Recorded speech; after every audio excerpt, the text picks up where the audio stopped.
Terima kasih. Amin.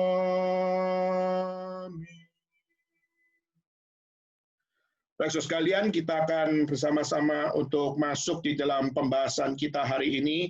Seperti kita tahu bahwa di Tiongkok hari ini, melalui hari ini 25 adalah hari besar. Dan hari ini adalah satu hari besar untuk merayakan akan apa yang namanya Tuan Wu Jie. Dan saudara, Tuan Wu Jie adalah satu festival yang dirayakan dengan makan bakcang, lalu dirayakan dengan ikut akan festival Dragon Boat, lalu juga ada dengan satu hal di mana mereka selain makan bacang, mereka juga bermain dengan mereka menaruh telur untuk supaya telur itu menghadap ke atas. Lalu juga mereka juga melakukan juga apa? Mereka juga melakukan akan mandi siang supaya untuk mereka bebas dari segala akan hal-hal yang tidak berkenan. Lalu juga ada juga tradisi yaitu mereka meminum akan cio, meminum akan alkohol, dan meminum alkohol dari beras. Nah, saudara, ini adalah akan banyak sekali akan aktivitas-aktivitas yang mereka lakukan untuk merayakan akan hari yang namanya Tuan Wu Jie. Nah, saudara, tapi sebelum kita mau masuk di dalam pengertian Tuan Wu Jie, kita perlu untuk melihat kepada firman Tuhan. Karena kita percaya bahwa firman Tuhan adalah satu-satunya iman yang melampaui setiap tradisi yang paling agung sekalipun. Maka firman Tuhan tidak bisa diganggu-gugat, memiliki absolute power yang tidak bisa digabungkan dengan setiap apa yang teragung di dalam tradisi-tradisi yang ada. Maka saudara, kita harus untuk melihat pentingnya firman Tuhan menuntun kita. Maka mari kita memulai dengan kita membuka satu bagian dalam kitab suci. Dan mari kita memulainya dengan kita membuka di dalam Matius pasal 5 ayat 1 sampai 6. Mari kita membukanya di dalam Matius pasal yang kelima. Matius pasal yang kelima, kita akan melihat ayat 1 sampai ayat yang ke-6.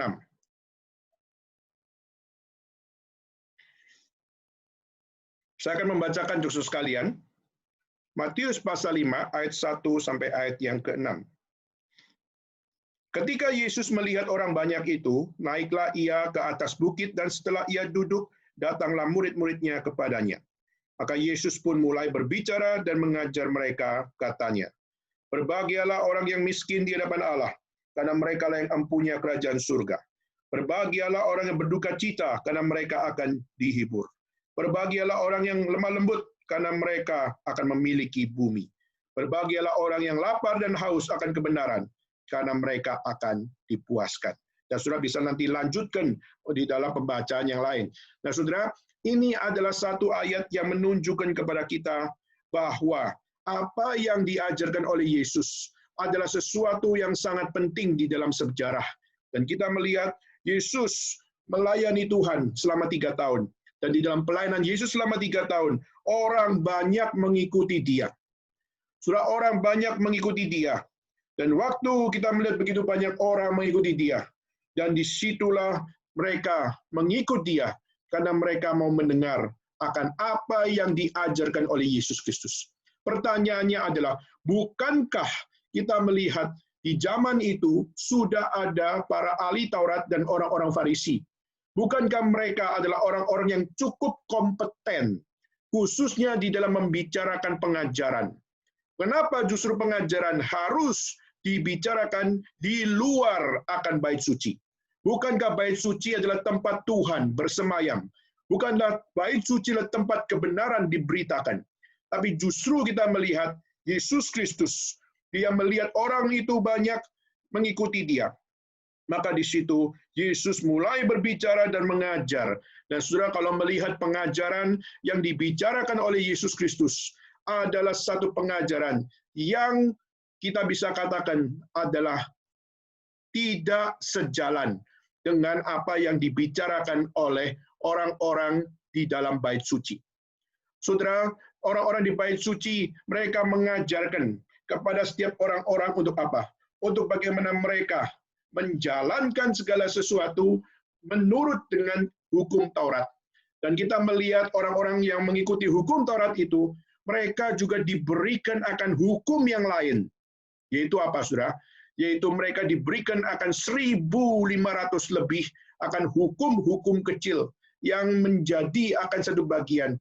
Bagaimana mereka hidup, membaca 10 hukum Taurat, tapi mereka membaca juga Perjanjian Lama, tapi mereka juga harus untuk menjalankan kehidupan keseharian mereka dengan mereka mengikuti akan satu kitab yang dikatakan Talmud, yaitu kitab di dalam keseharian mereka, di mana mereka tidak boleh melakukan ini dan melakukan itu. Nah, saudara, dan kita melihat justru gereja juga menjadi akan satu tempat di mana tempat bait suci yang seharusnya adalah untuk semua kalangan. Tapi justru kita melihat bait suci waktu itu diutamakan adalah bagi orang yang punya uang. Maka kalau punya uang, maka kamu bisa masuk di gereja, duduk di kursi paling depan. Sedangkan orang yang miskin, mereka tidak diizinkan untuk memiliki akan satu tempat untuk mereka dalam bait suci. Maka kita melihat bait suci tempatnya justru kalau kita melihat adalah orang-orang yang punya pangkat tinggi, yang punya akan kepintaran, yang punya akan kekayaan, dan yang punya religiusitas yang tinggi, sehingga mereka baru bisa dapat beribadah dan memperoleh tempat. Sedangkan kita melihat di bagian yang lain, orang miskin, di manakah mereka di bait suci? Mereka justru di luar bait suci. Bagaimana dengan orang-orang berdosa seperti pemungut cukai? Mereka juga di luar bait suci. Dan kita melihat orang-orang yang cacat, di manakah mereka di bait suci? Mereka di luar bait suci. Maka sudah kita melihat bagaimana bait suci sudah diperalat bukan untuk kebenaran, bukan diperalat untuk semua kalangan. Tapi justru kita melihat inilah satu kebahayaan besar bagaimana bait suci waktu itu sudah ditujukan hanya kepada sekelompok orang. Sehingga orang yang kaya layak dapat tempat. Orang yang memiliki pangkat layak dapat tempat. Orang yang memiliki kelebihan layak dapat tempat. Sedangkan orang kekurangan, orang miskin, dan setiap orang yang terbatas, mereka tidak memperoleh tempat. Maka ini menjadi satu hal, justru kita melihat Yesus Kristus, dia mengajar di dalam 3 tahun pelayanannya. Kita melihat banyak orang terkagum-kagum dengan pengajarannya. Banyak orang terkagum-kagum mendengar Injilnya. Saudara, dan kita melihat justru apa yang diajarkan, sungguh-sungguh adalah pengajaran yang menuntun mereka untuk apa? Bukan sekedar mengikuti iman secara legalisme. Maksudnya, bagaimana mengikuti hanya secara aturan saja. Atau mengikuti hanya secara tradisi saja. Tapi mengikuti melalui setiap pemaparan kitab suci, menuntun hati untuk apa? Melakukan apa yang benar di mata Tuhan. Saudara, melakukan apa yang benar, bukan melakukan dilihat oleh manusia. Melakukan hal yang benar, kadang-kadang harus rela untuk mengalami kesulitan, tidak dimengerti oleh orang lain. Tetapi justru kita melihat kebenaran adalah satu-satunya yang dapat memberikan kemerdekaan untuk kita bisa bicara tentang kebenaran kepada semua kalangan, untuk mereka dapat melihat kebenaran sungguh-sungguh ada. Saudara, inilah yang harus menjadi satu semangat bagi setiap orang-orang Kristen. Kita orang Kristen tidak boleh takut dengan setiap hal-hal yang menyusahkan. Kadang-kadang kita takut susah. Kadang-kadang kita takut untuk menderita. Seringkali kita takut untuk menjalani akan satu hal-hal yang repot luar biasa. Saudara, Yesus waktu itu memberikan pengajaran apa? Yesus memberikan pengajaran, yaitu berbahagialah orang yang miskin di hadapan Allah. Ini tidak pernah ada di dalam khotbah di bait suci. Khotbah Yesus, berbahagialah orang yang miskin di hadapan Allah, tidak pernah muncul di dalam bait suci. Karena orang miskin tidak memperoleh tempat di hadapan Allah di dalam khotbah di dalam bait suci. Tapi Yesus justru mengatakan berbahagialah. Saudara, kata berbahagialah dalam bahasa Indonesia ini sangat lemah. Karena dari kata makarios. Makarios artinya adalah blessed, yaitu adalah diberkatilah. Diberkatilah orang yang miskin di hadapan Allah. Bukan cuma bisa tersenyum di hadapan Allah, tapi bisa menikmati apa yang namanya berkat Tuhan. Saudara, ini pengajaran yang sangat-sangat spektakuler. Di satu sisi kontroversial, tapi di satu sisi adalah pengajaran yang sangat spektakuler. Karena khotbah ini tidak pernah muncul di dalam bait suci di zaman itu. Maka diberkatilah Makarios akan orang yang miskin di hadapan Allah.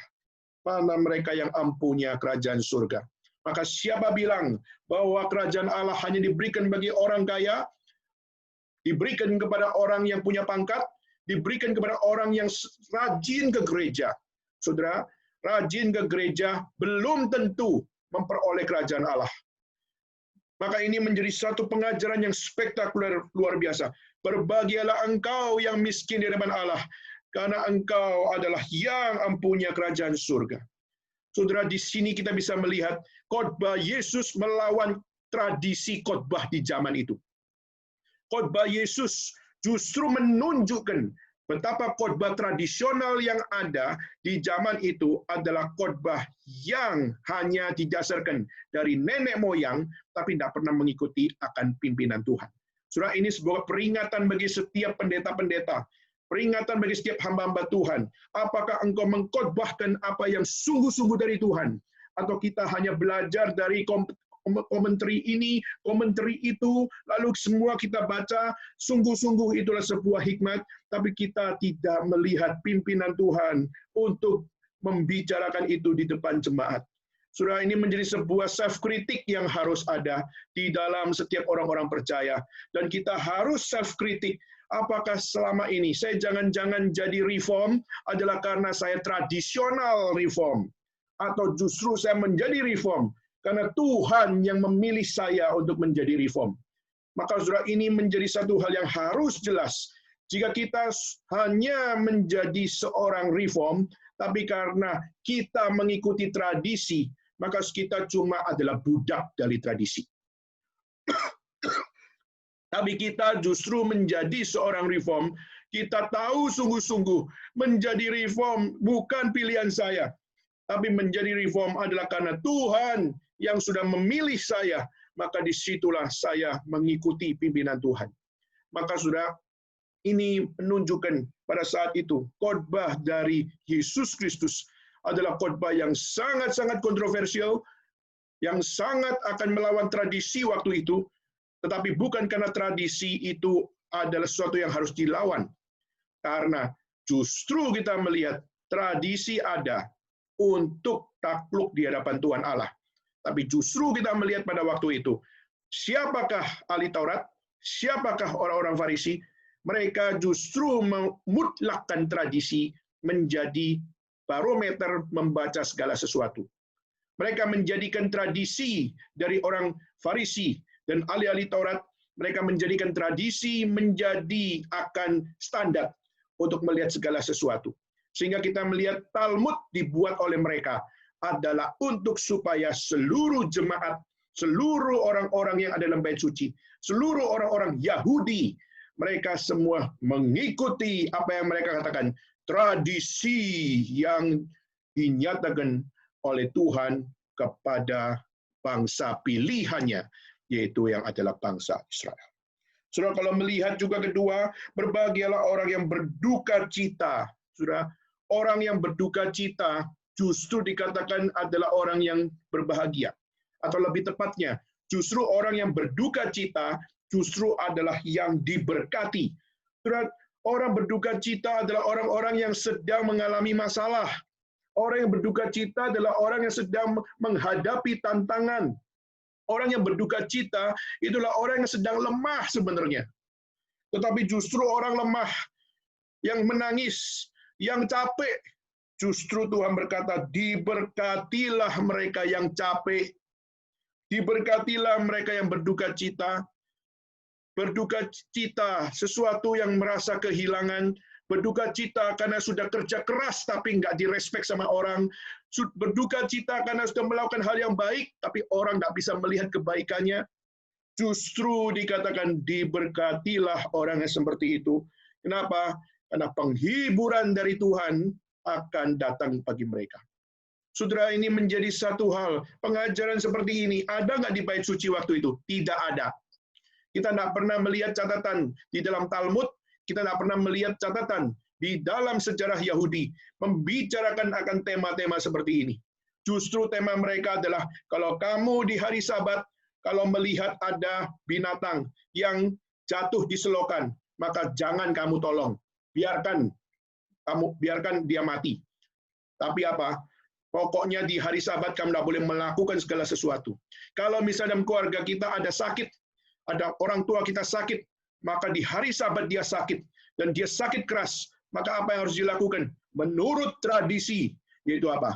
Biarkan, tidak boleh melakukan apapun. Lebih taat sama Tuhan. Berarti apa? Tidak boleh melakukan apapun. Kalau mati, biarlah mati. Sudah seperti itukah tradisi mengajarkan akan kebenaran? Begitukah tradisi mengajarkan kebaikan? Begitukah tradisi mengajarkan akan cinta kasih? Dan begitukah tradisi mengajarkan diberkati? Saudara, inilah satu hal Yesus baru mengkhotbahkan ini. Inilah satu khotbah yang sangat-sangat melawan akan tradisi bait suci. Karena bait suci sudah tidak setia kepada firman, tidak setia kepada Tuhan, dan semua yang diberitakan oleh bait suci, semuanya diperalat oleh orang-orang akademik rohani untuk apa? Untuk menjadikan seluruh perintah-perintah Talmud menjadi perintah yang signifikan buat mereka. Lalu juga dikatakan berbahagialah orang yang lemah lembut. Orang yang lemah lembut seringkali dianggap orang yang tidak layak memimpin hidup. Kenapa? Karena orang yang memiliki hidup adalah orang yang punya akan satu hal, punya wibawa hidup, punya akan apa yang namanya optimistik hidup. Tapi orang yang lemah lembut, orang yang mungkin dikatakan sebagai second man, bukan pemimpin, tapi cuma wakil atau cuma second man adalah orang yang tidak boleh ada, boleh nggak ada. Lemah lembut, sudah. Orang lemah lembut adalah orang yang kurang memiliki akan apa yang namanya sebuah hal bisa untuk dipakai untuk menunjukkan bahwa kelemah lembutan bisa menjadi jalan untuk memimpin hidup orang. Tidak. Biasanya orang yang punya kuasa, orang yang punya power, itu baru adalah orang yang layak untuk hidup, memberikan semangat hidup. Orang lemah lembut, apa artinya? Sudah kita melihat banyak orang yang lemah lembut tidak memperoleh akan satu tempat. Tetapi saudara, justru kita melihat kata berbahagialah orang yang lemah lembut karena mereka memiliki bumi. Orang lemah lembut Tuhan kasih berkat untuk tetap hidup di bumi. Orang lemah lembut meskipun adalah orang yang dianggap second man, tapi Tuhan mampu untuk memberikan kehidupan kepada orang-orang yang lemah lembut untuk apa? Untuk dapat melihat segala sesuatu dengan benar. Lemah lembut di sini tentu bukan seperti banci, tapi lemah lembut di sini adalah bagaimana mereka mengutamakan apa yang absolut dan tidak mengutamakan apa yang tidak absolut. Lemah lembut adalah mereka masih bisa berbaur kepada orang berdosa, tapi satu sisi yang lain berbaur, tapi dia tetap untuk tidak memberikan judgment, tapi justru mereka tetap membawa mereka untuk apa? Untuk melihat kebenaran di dalam setiap apa yang dia hidupi. Saudara, orang-orang kadang-kadang dengan lemah lembut membawa Injil kepada orang yang belum kenal Injil. Kadang-kadang kita melihat mereka adalah orang yang paling kasihan. Saudara, di dalam tradisi Tiongkok, saya kemarin membaca akan satu kisah di mana orang missionary pertama yang ada di dalam sejarah Tiongkok itu adalah satu orang bernama Liang Fa. Liang Fa adalah seorang missionary pertama, Chinese missionary pertama, berasal dari Guangdong. Dan Liang Fa, dia adalah seorang yang sangat-sangat mencintai Injil. Dia waktu belajar Injil dari seorang missionary Protestan namanya Robert Morrison. Waktu Robert Morrison, dia datang melalui akan Hong Kong, lalu melalui Macau, dan masuk ke Guangdong. Dan saudara, kita melihat pelayanan dari Robert Morrison adalah pelayanan di mana hari ini kita melihat di Cungkuok, mereka semua bisa baca Alkitab karena berkat pelayanan dari seorang yang bernama Robert Morrison. Dan satu orang ini, orang Chinese namanya Liang Fa. Saudara, Liang Fa, orang hari ini banyak orang nggak kenal nama dia. Tapi dia justru dengan keberadaan Liang Fa, justru kita melihat Alkitab dapat menjadi akan satu hal yang terrealisasi bagi sejarah kekristenan di Tiongkok. Maka sejarah kekristenan di Tiongkok, Alkitab bisa ada. Itu jika tidak ada Robert Morrison, tidak ada Liang Fa, maka tidak mungkin hari ini orang Tiongkok, orang Tionghoa bisa baca kitab suci di dalam bahasa mereka sendiri. Saudara, Liang Fa adalah seorang yang waktu dia dengar Injil Tuhan, dia menangisi dosanya, dan dia tahu sungguh-sungguh bahwa apa? Bahwa Tuhan mempertobatkan saya, karena ada satu hal yang Tuhan mau titipkan kepada saya, yaitu apa? Cungkuok harus kenal Yesus Kristus. China harus kenal Yesus Kristus. Maka Liang Fa, dia bikin begitu banyak traktat, dia tulis begitu banyak akan satu hal, bicara tentang moralitas yang benar, bicara tentang teologi yang benar, bicara tentang hidup yang benar. Dan kita melihat banyak sekali yang dibicarakan, yang ditulis dalam traktatnya, semua bicara tentang Christian morality, yang mengatakan, apakah kamu menganggap hidupmu sudah cukup baik? Coba bandingkan dengan Yesus. Sungguhkah kamu sebaik Yesus? Atau kamu lebih buruk dari Yesus? Atau mampukah kamu punya moralitas melebihi Yesus? Dan tulis di dalam setiap traktat-traktat itu. Dan akhirnya banyak orang waktu baca tulisan dari Liang Fa, banyak orang bertobat. Dan salah satu seorang bermarga Hung, dia membaca akan tulisan itu, di mana dia terhibur. Kenapa, saudara?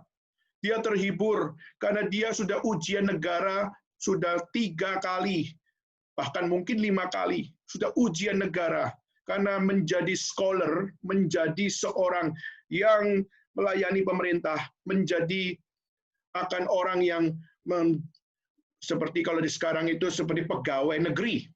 Kalau menjadi seorang pegawai negeri, gajinya besar. Menjadi pegawai negeri ada kebanggaan. Sehingga saudara waktu itu, Marga Hung ini, dia waktu baca dari traktat itu, dia sudah kecewa karena sudah berkali-kali ujian negara, gagal, dan terus gagal.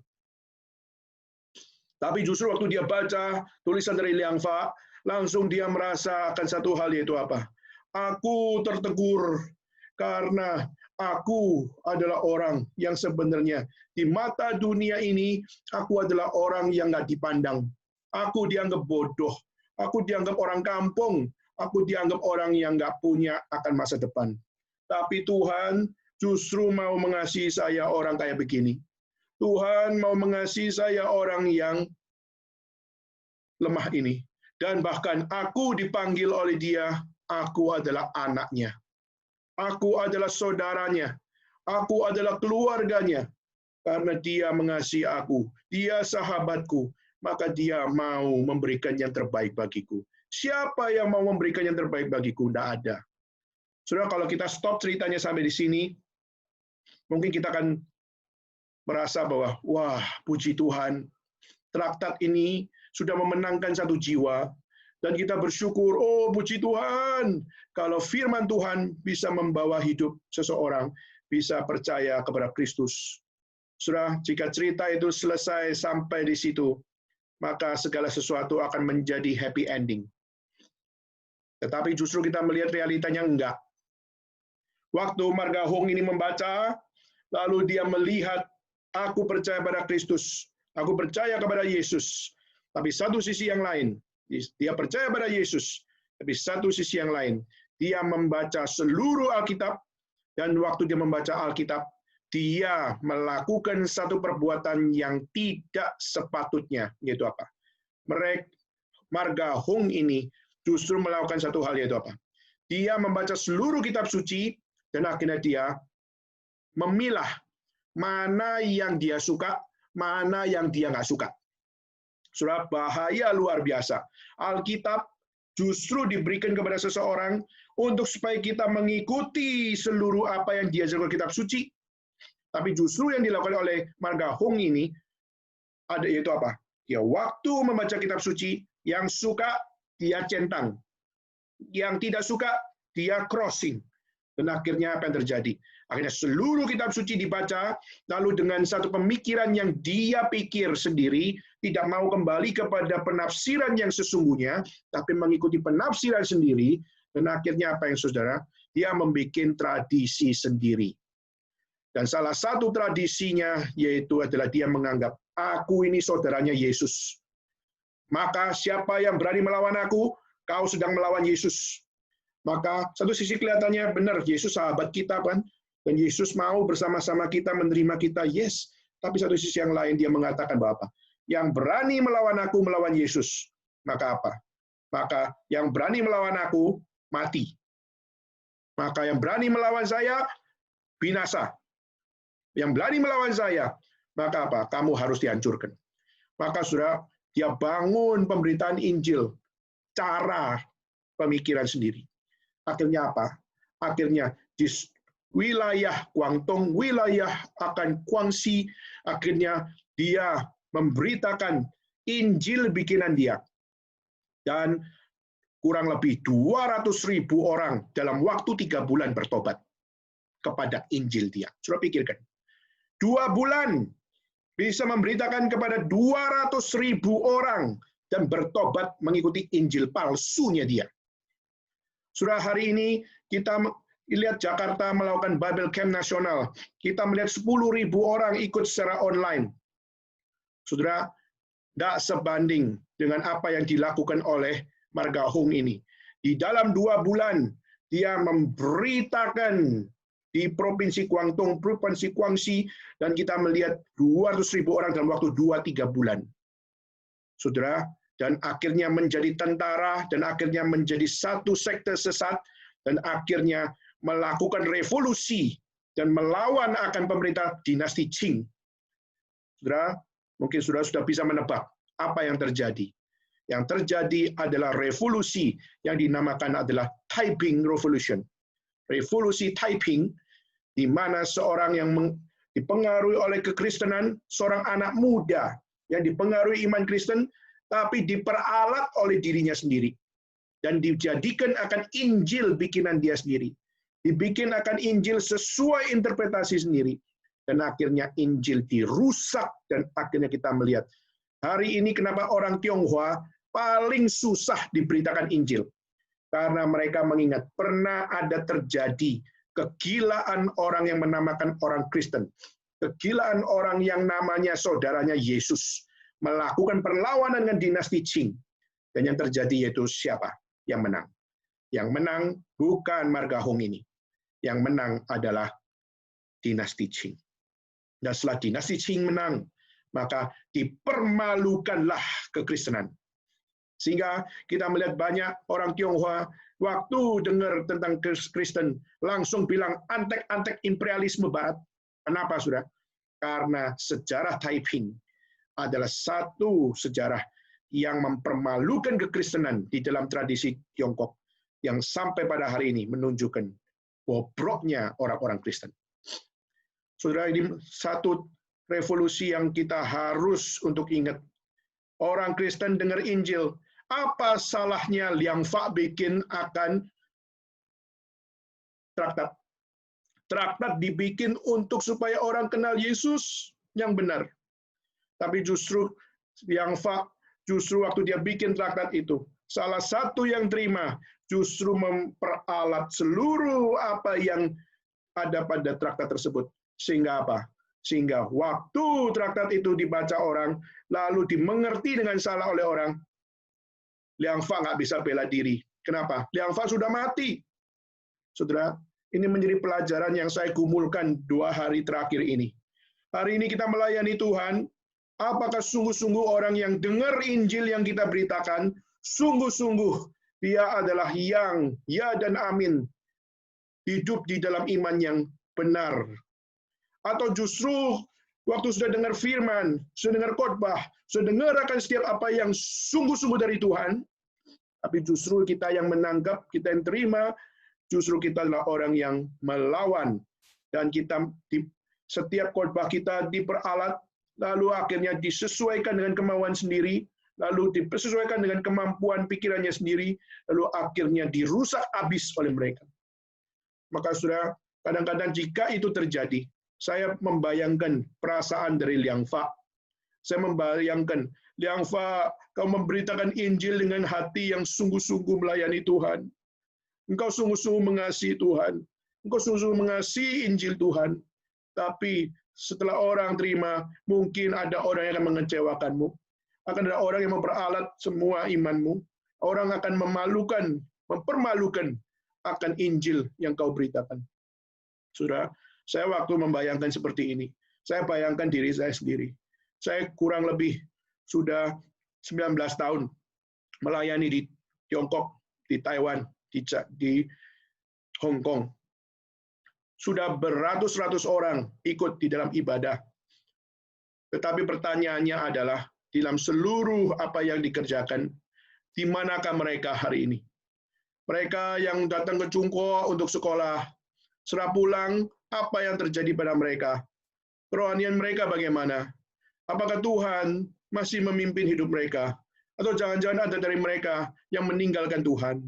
Saudara, kadang-kadang kita tidak pernah tahu. Tetapi saudara, kita harus bertanya, kalau itu terjadi, what should we do? Apa yang harus kita lakukan?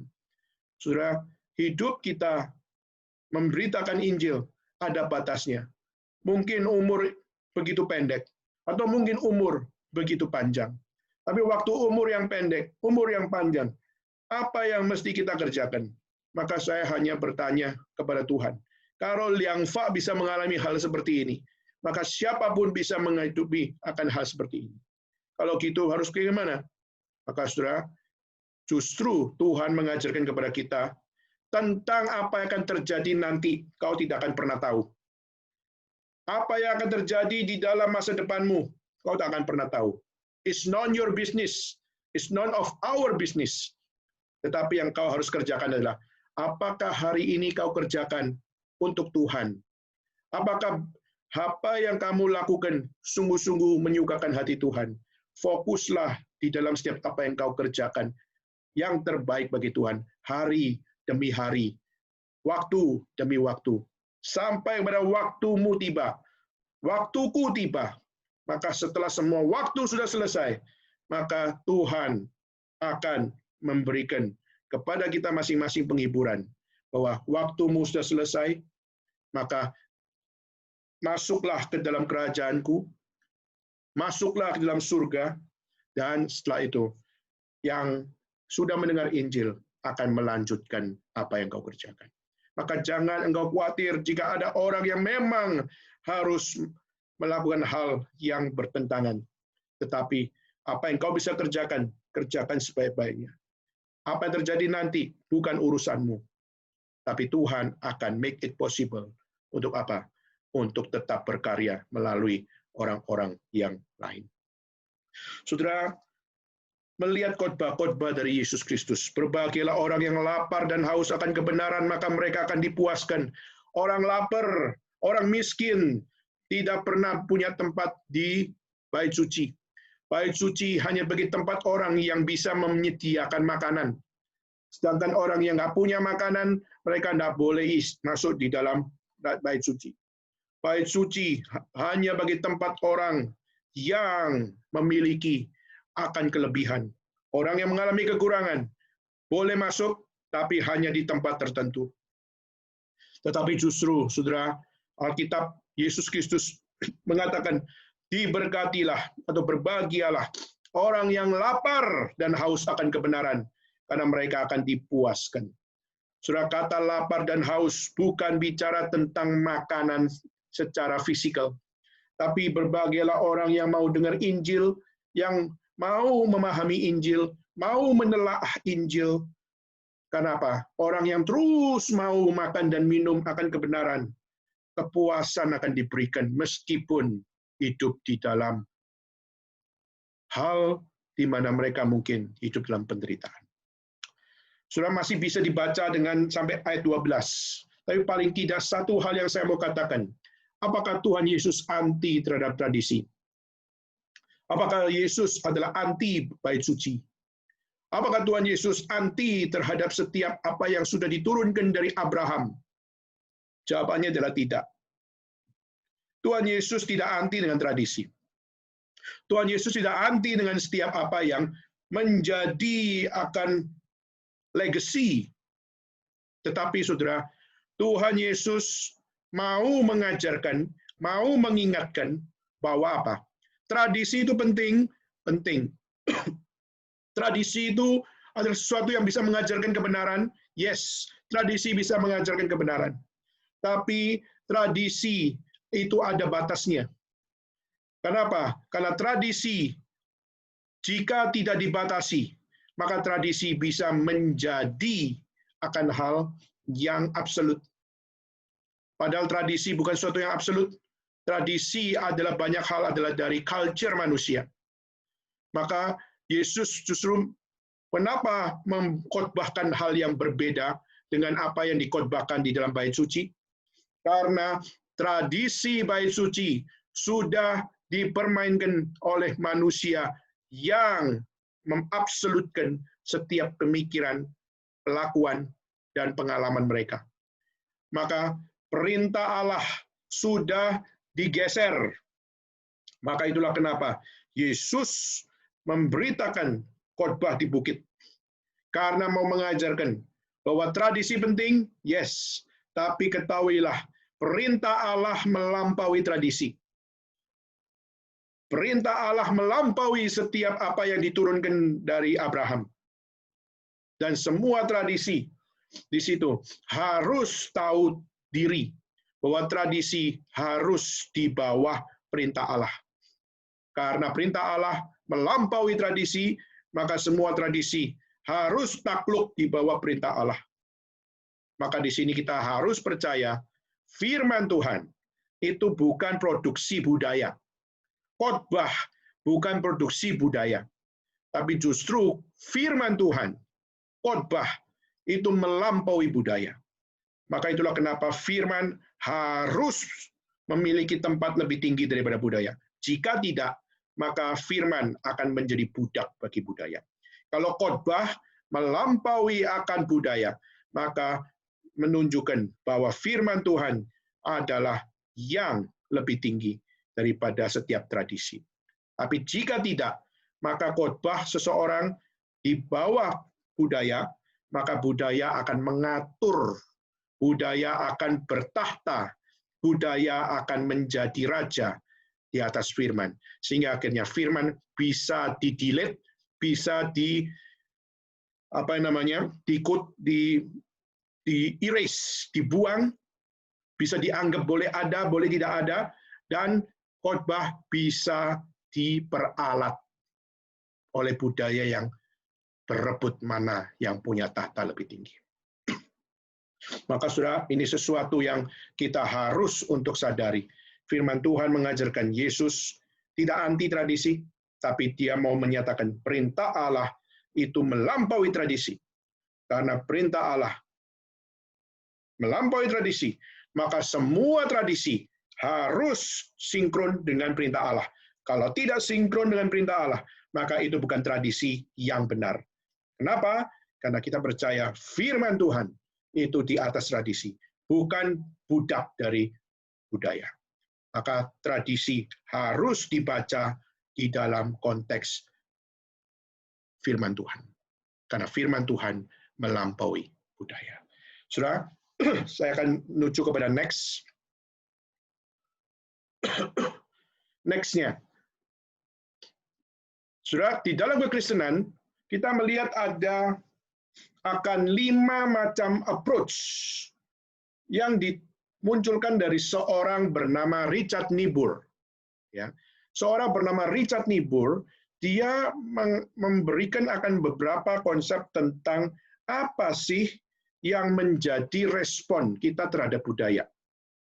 Kalau budaya itu adalah dari Tuhan, Tuhan memberikan kepada kita, saudara akan melihat di dalam bahasa Inggrisnya dikatakan culture itu adalah man's effort to order the cosmos and define effective and correct way to live in it.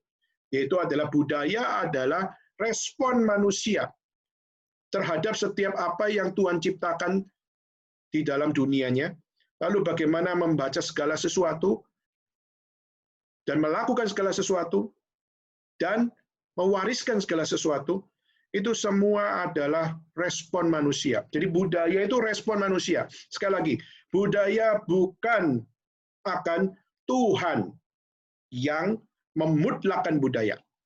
Justru budaya itu adalah respon manusia terhadap apa yang Tuhan berikan kepada manusia. Maka Tuhan memberikan perintah kepada manusia untuk menjalankan apa yang namanya mandat budaya. Yaitu mandat budaya itu apa? Budaya bisa macam-macam. Tapi bagaimana budaya yang macam-macam itu harus dimengerti, dijalankan, diperjuangkan sesuai dengan apa yang dimandatkan oleh Tuhan. Jadi culture itu harus back to the mandate. Berarti budaya harus kembali kepada firman. Karena mandat yang diberikan oleh Tuhan itu adalah firman. Maka waktu berbudaya, budaya bermacam-macam. Tapi bagaimana budaya macam-macam itu? Kembali kepada mandat yang sesungguhnya. Dan dalam Kejadian pasal 1 ayat 27 dan 28, manusia diberikan mandat untuk membangun atau mengusahakan akan Taman Eden. Maka mengusahakan atau to cultivate, mengusahakan yang terbaik, itulah yang harus dikerjakan oleh manusia. Baik sebelum jatuh dalam dosa maupun setelah jatuh dalam dosa, manusia harus berperan how to cultivate, bagaimana untuk membangun, bagaimana mengusahakan yang terbaik. Nah, saudara, pertanyaannya bagaimana untuk mengusahakan yang terbaik? Nah, saudara, seorang bernama Richard Niebuhr, saudara bisa cari bukunya, yaitu judulnya Christ and Culture.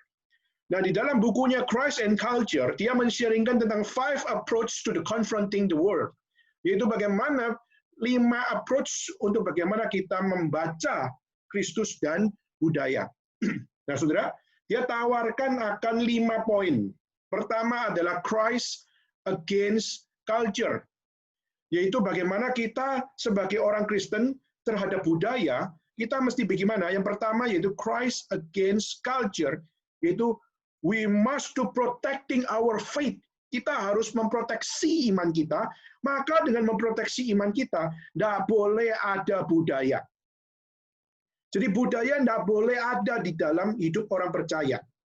Jadi kalau kita bisa katakan sebab, kalau berkaitan dengan seorang Tionghoa, berarti saya Kristen dan saya tidak akan mengakui saya Tionghoa. Jadi istilahnya Tionghoa pun ditolak. Tiongkok pun ditolak. Atau darahnya, misalnya dia punya darah Tionghoa, tapi dia mengatakan saya orang Indonesia, nggak ada Tionghoanya sama sekali. Itu orang yang sangat menolak akar. Ya, jadi against culture, protecting something. Jadi antitesis terhadap segala sesuatu. Jadi kalau saya adalah orang Kristen, Kristen tok istilahnya, Kristen doang. Tidak ada yang namanya Tionghoa, tidak ada yang namanya Batak, tidak ada yang namanya Jawa, tidak ada semuanya itu. Itu semua adalah nothing. Yang penting gua Kristen. Saya Kristen. Saya tidak mengadopsi budaya manapun. Saya cuma mengadopsi budaya dari Alkitab saja. Saudara, ini adalah orang Kristen yang sangat radikal banget, yang mengatakan Christian atau Christ against culture. Saudara, satu sisi ini sangat-sangat non-compromise. Tetapi saudara, apakah betul kita orang Kristen harus seperti itu? Apakah kita memang harus against culture dengan gila-gilaan seperti itu? Saudara, against culture berarti saudara harus against all the custom. Berarti apa? Saudara, hari ini saya pakai batik, saudara. Batik saya ini kan produksi dari culture, kan? Kalau batik ini adalah produksi culture, lalu kalau saya mengadopsi Christ against culture, Kristus melawan budaya, pertanyaannya, saya sedang melakukan kesalahan dong kalau saya pakai batik. Kalau begitu, kalau saya against culture, berarti saya harus gimana? Kalau bahasa Surabaya itu mudo. Berarti apa? Buka baju, berarti telanjang. Telanjang barulah kau adalah orang yang against culture. Kenapa? Tuhan kasih saya cuma badan. Tidak ada produksi budaya. Maka budaya itu adalah ajaran setan. Maka pakai batik, ini adalah ajaran setan. Maka apa? Buka baju saja, mudo saja. Maka apa? Baru kamu adalah orang yang konsisten bahwa Christ against culture. Saudara, satu sisi kita harus non-compromise. Tapi Tuhan juga mau mengajarkan kita bahwa tidak selalu bahwa apa? Waktu Tuhan memberikan budaya, kita harus against all the cultures. Kedua, saudara, ada respon kedua adalah Christ and culture in paradox. Maksudnya apa, saudara? Christ and culture in paradox, yaitu adalah beradaptasi dengan dunia. Jangan terlalu strict lah, jangan against culture semua lah. Beradaptasi. Jadi beradaptasi dengan apa yang ada di sekeliling. Jadi kalau misalnya kita ada di satu, misalnya kita ada di, saya orang Kristen, tapi saya hidup di satu tempat di mana percaya kepada dewa-dewa. Maka gimana? Maka Yesus itu bisa bukan cuma sekedar menjadi satu-satunya, tapi dia beradaptasi kok dengan sosialnya. Dia beradaptasi dengan budaya-budaya.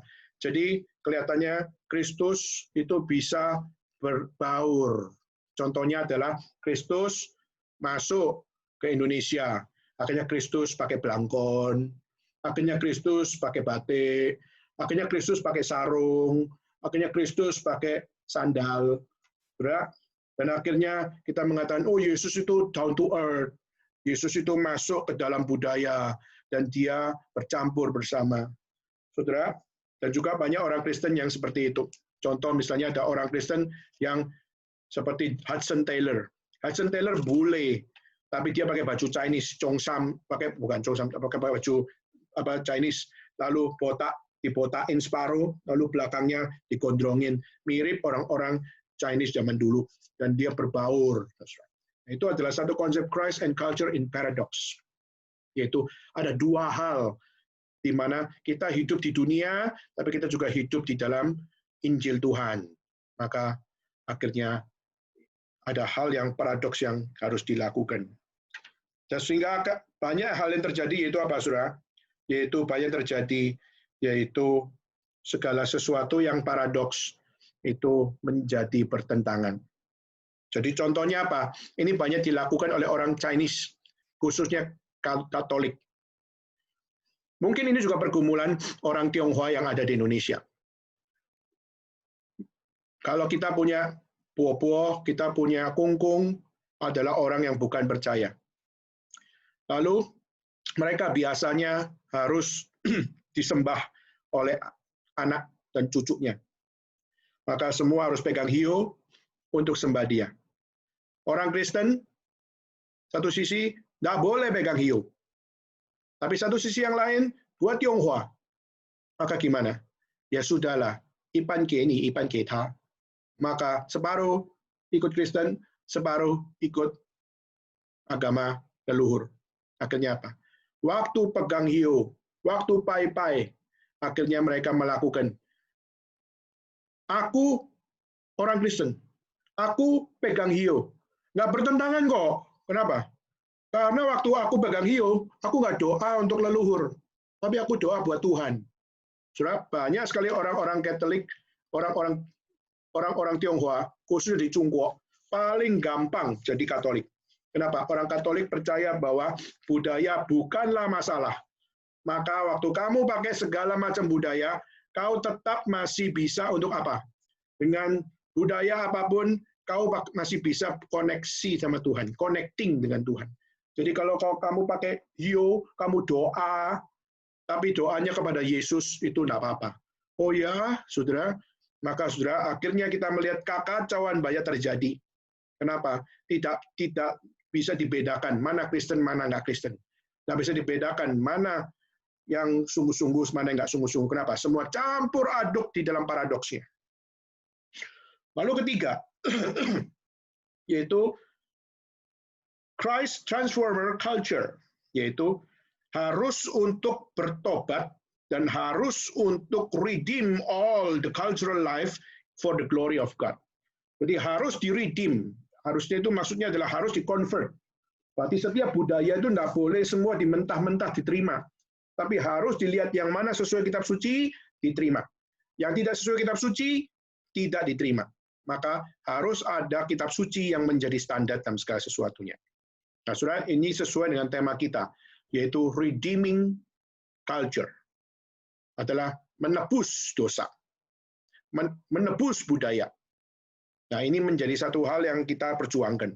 Dan tapi juga ada yang dikatakan Christ above culture. Christ above culture adalah satu hal bagaimana mereka percaya bahwa melampaui budaya. Kristus itu melampaui budaya. Maka waktu Kristus melampaui budaya, maka mau pakai budaya apapun terserah deh. Yang penting hatimu sama Kristus. Ya. Dan juga terakhir adalah Christ of culture. Christ of culture yaitu apa? Yaitu kita bisa bercampur aduk di dalamnya. Sudah banyak hal mirip-mirip, tetapi sudah kita melihat justru yang perbedaannya adalah against culture, yaitu setia Kristus, tolak semua budaya. Christ of culture, yaitu beradaptasi dengan budaya, beradaptasi dengan dunia, beradaptasi dengan dewa-dewa, dan sebagainya. Kalau Christ above culture adalah melampaui budaya. Ya. Kalau Christ and culture in paradox, yaitu satu sisi kita melakukan kesucian, tapi waktu dosa, ya sudahlah Tuhan pahami kok.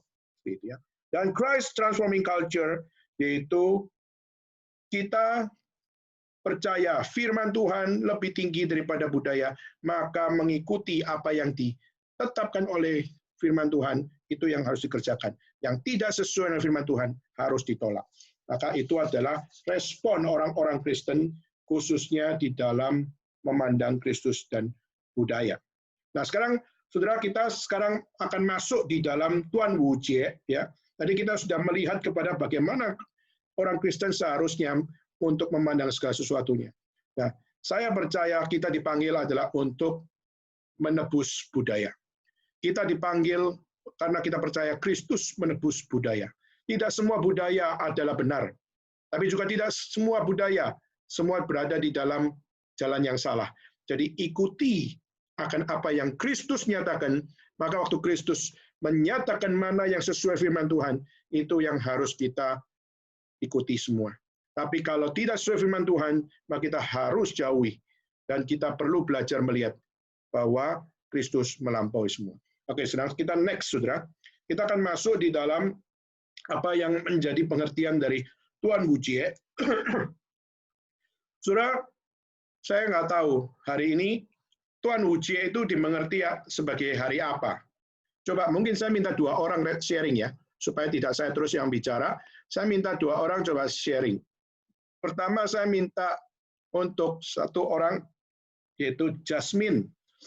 Jasmine, dia adalah jemaat kita yang sekolah S1 di Xiamen dan juga mengambil S2 di Beijing.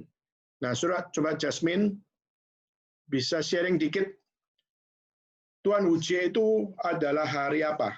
Hari raya apa? Hari raya itu kok untuk gimana ya? Cinian kematian dari Qu Yuan.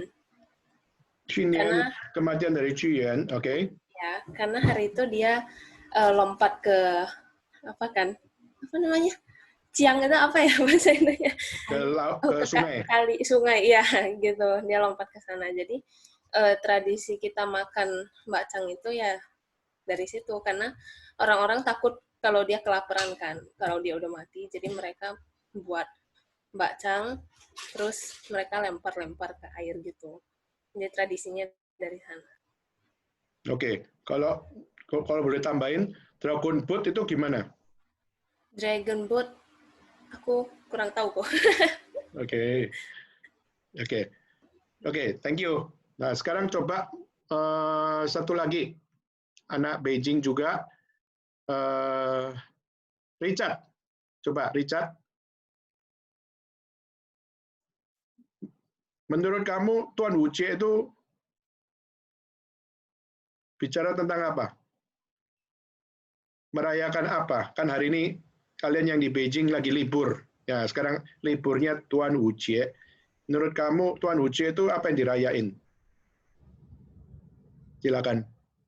Nggak tahu. Nggak tahu. Jadi cuma nikmati liburnya. Benar nggak tahu? Benar-benar nggak tahu. Benar nggak tahu. Oke. Ya, sudah. Tadi yang dikatakan oleh Jasmine, oke, thank you Richard. Oke, yang dikatakan oleh Jasmine, Tuan Wuce itu adalah bicara tentang satu hari di mana memperingati seorang bernama Qiyuan. Qiyuan adalah seorang yang sangat agung, khususnya di dalam sejarahnya. Kenapa? Karena dia adalah seorang menteri di satu negeri, yaitu negeri Chu, di mana di negeri Chu itu dia adalah seorang yang sangat-sangat dicintai oleh rakyat dan sangat dihormati sebagai orang yang bijaksana dan dimengerti sebagai orang yang sangat-sangat punya akan intelektual yang sangat-sangat lincah. Maka Qiyuan ini banyak sekali dibandingkan bukan seperti Lao Tzu, bukan seperti Konghucu, tapi seperti Sun Tzu, yaitu seperti akan Sun Tzu atau seperti akan Sun Tzu Pingfa, gitu ya, yaitu adalah seorang panglima perang. Nah, dia adalah seorang menteri yang sangat-sangat sentimental. Beda dengan Sun Tzu. Kalau Sun Tzu adalah seorang panglima perang yang sangat bijaksana di dalam mempelajari segala sesuatu, di dalam strategi perang dia sangat memiliki akan kelincahan dan punya akan satu dinamis di dalam memandang segala sesuatu. Nah, Qiyuan dia bukan seperti Sun Tzu, tapi dia adalah seorang poetik, seorang yang membuat akan karya sastra. Jadi dia adalah seorang yang menuliskan akan puisi, lebih tepatnya. Dan dia menulis begitu banyak puisi-puisi yang sangat-sangat indah. Nah, saudara, tetapi puisi-puisi yang ditulis itu semuanya tidak seperti Lao Tzu. Kalau Lao Tzu orangnya adalah orang yang menuliskan puisi, tapi sangat mistis. Jadi dia percaya bahwa dalam segala sesuatu ini, di seluruh alam ini, kita percaya ada nama yang lebih tinggi dari segala nama. Dari seluruh kebenaran yang ada di dunia ini, ada kebenaran yang lebih tinggi dari semua kebenaran. Tapi waktu ditanya, siapakah nama itu? Kebenaran ada di pada siapa? Maka dia mengatakan, saya tidak tahu. Tapi yang aku tahu, langit akan menjadi satu tempat tertinggi. Maka waktu dia mengatakan tao ke tao, fei chang tao, ming ke ming, fei chang ming, itu adalah satu prinsip bagaimana dari seluruh nama yang pernah ada dalam dunia ini, yang paling agung masih ada nama yang tertinggi. Dan di atas kebenaran yang paling tinggi masih ada akan kebenaran yang tertinggi. Maka itulah kenapa Lao Tzu adalah seorang yang dibilang paling agung. Dan dia percaya sesuatu yang bersifat mistis. Dan Qiyuan, dia adalah seorang yang sangat memiliki akan intelektual yang sangat tinggi. Maka dia adalah orang yang tidak terlalu mistis di dalam memikirkan segala sesuatu. Mungkin kita bisa katakan dia adalah seorang yang sangat modern di zamannya. Di mana segala sesuatu semua harus pakai akal. Semua harus pakai akan logika. Semua harus dimengerti dengan setiap apa yang dilakukan di dalam membaca situasi negara dan sebagainya. Maka Qiyuan tidak semistis Lao Tzu, tapi juga Qiyuan juga tidak memiliki akan filsafat yang setinggi akan Konghucu. Di mana Konghucu dia sangat peduli untuk bagaimana harmonisasi dengan orang lain. Bagaimana memiliki harmonisasi dengan apa yang namanya membuat manusia itu supaya tidak berpencar-pencar. Jadi Konghucu adalah seorang yang punya peranan dalam filsafatnya bagaimana memanusiakan manusia menjadi manusia yang berperikemanusiaan. Kira-kira seperti itu. Tetapi Qiyuan adalah seorang yang dengan puisi-puisi yang dia tulis, dia seorang yang sangat sentimental. Dia seorang yang sangat romantik.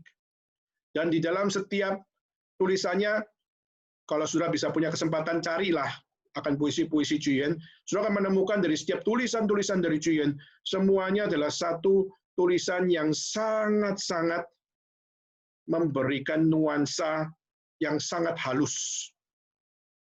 Dia seorang yang sangat perasa, dia seorang yang sangat sensitif, dan setiap tulisannya kadang-kadang bisa membuat orang untuk masuk di dalam dunianya untuk menangisi apa yang dia sedihkan. Nah, saudara, di dalam apa yang menjadi karya dari Zhu Yan seorang menteri negara yang sangat sensitif, maka dia sangat-sangat menghormati apa yang namanya sebuah proses untuk apa? Proses untuk menyelami segala sesuatunya. Nah, saudara, Zhu Yan adalah seorang menteri yang sangat lurus orangnya, ya, sangat lurus orangnya, tetapi dia berada di dalam konteks raja dan para ahli-ahli pemerintah yang suka korupsi. Jadi rajanya suka mengkorupsi, lalu juga ahli-ahli pemerintahan yang ada, menteri-menteri yang lain juga suka korupsi, dan akhirnya di dalam setiap apa yang dilakukannya selalu digagalkan karena orang jahat melakukan korupsi. Akhirnya banyak sekali usaha-usaha yang dia lakukan, semuanya dipatahkan. Kenapa? Semua dipatahkan karena dia melakukan apa yang benar, tapi justru raja nggak mau dengar, tapi justru raja lebih suka dengar yang korupsi-korupsi, sehingga akhirnya apa? Dia terus mempertahankan apa yang benar, tapi akhirnya dia dikucilkan. Lalu, saudara, singkat ceritanya adalah negara Chu itu adalah negara yang berperang dengan satu bangsa, yaitu negara Qin, dan akhirnya berperang sampai akhirnya raja dari Qin akhirnya berkata bahwa yuk kita ketemu, yuk kita jangan perang, yuk kita ketemu. Zhu Yan mengatakan jangan pergi, tetapi justru yang lain bilang pergi, dan pergi maka kita akan bisa bebas, pergi maka kita akan menang. Tapi justru akhirnya Zhu Yan nggak didengerin, dan akhirnya yang didengerin adalah yang lainnya yang suka korupsi dan sebagainya. Dan singkat ceritanya adalah waktu pertemuan dua raja ini, akhirnya raja dari Chu itu akhirnya ditangkap, dimasukkan penjara, dan 3 tahun di dalam penjara Qin, dan akhirnya mati. Nah, Zhu Yan sangat sedih. Zhu Yan sangat sedih. Kenapa? Karena kebenaran dikalahkan. Karena apa yang seharusnya tidak terjadi, akhirnya jadi terjadi. Karena setiap nasihatnya tidak didengar. Setiap perjuangannya tidak direspek. Sangat sedih. Dan saudara, rakyat sangat sayang sama Zhu Yan. Tapi Zhu Yan lebih sayang bukan cuma kepada rakyat, tapi sayang kepada negara Chu. Dan akhirnya apa yang terjadi, saudara? Akhirnya Zhu Yan dengan sedih, dan akhirnya dia pulang ke rumah, ke daerahnya. Dan waktu dia pulang ke daerahnya, dia merenung, nulis banyak puisi. Dan terakhir, pada saat dia tulis puisi yang terakhir, akhirnya dia mengambil satu hal yang sangat menyedihkan. Yaitu apa? Dia naik di atas satu bukit, lalu dia pegang batu, lalu akhirnya dia lemparkan dirinya ke dalam sungai dan bunuh diri. Nah, saudara, dan pada saat dia melemparkan tubuhnya ke dalam sungai dan bunuh diri, disitulah kita melihat kisah dari Zhu Yan berakhir. Nah, saudara, maka kisah bacang itu seringkali kita tahunya makan bacangnya, kita tahunya ini. Tapi tahukah saudara, waktu saudara merayakan Tuan Wujie, saudara sedang merayakan bunuh dirinya seorang scholar. Kenapa? Karena stres, lihat negara kacau balau, kebenaran tidak menang, kebenaran dihancurkan, dan orang lebih suka korupsi, orang lebih suka hal yang nggak benar. Saudara sedang merayakan hari itu. Saudara sedang sambil makan bacang, saudara sudah merayakan orang bunuh diri. Saudara, waktu kita melihat kisah seperti ini, mari kita bertanya, saudara. Bagaimana kita sebagai orang Kristen merayakan Tuan Wu Jie? Bagaimana kita melihat dari sejarah tersebut? Lalu bagaimana kita melihat kisah Juyun ini?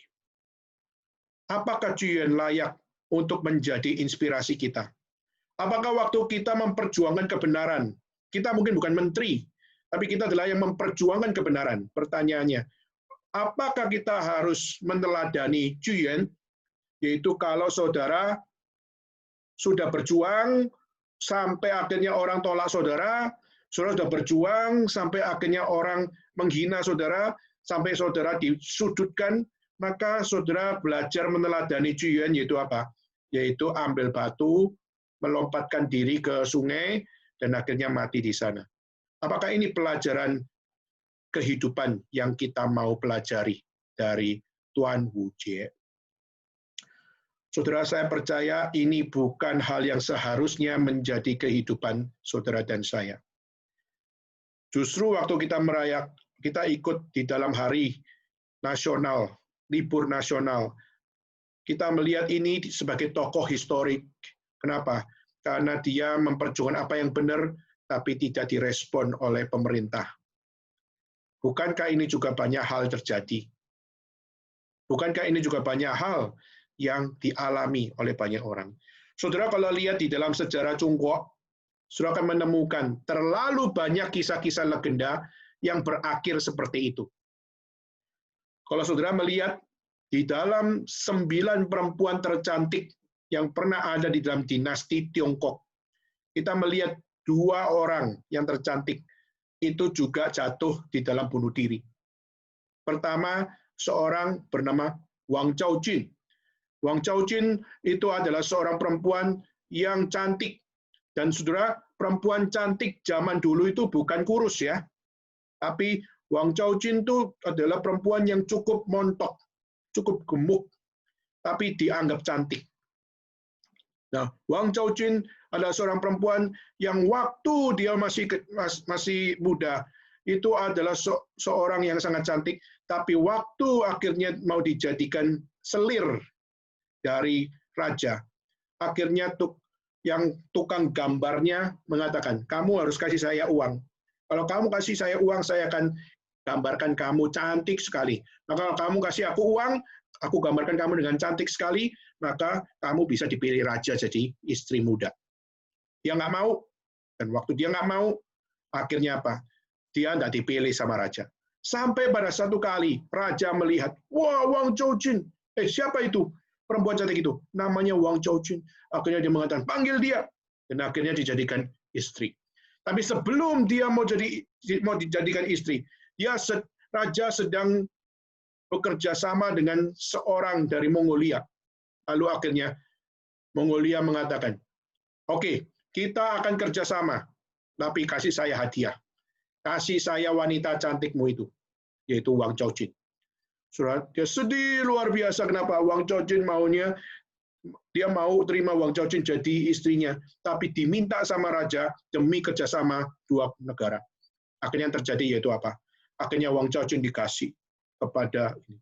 Dengan sedih raja mengasihi perempuan itu, tapi harus untuk dikasih kepada Mongol. Dan singkat ceritanya, akhirnya ikut kepada Raja Mongol itu. Dan setelah ikut Raja Mongol itu, saudara tahu apa yang terjadi? Satu kali, dia tidak rela, meskipun saya jadi istrinya Raja Mongol, saya tidak rela ditiduri sama Raja Mongol ini.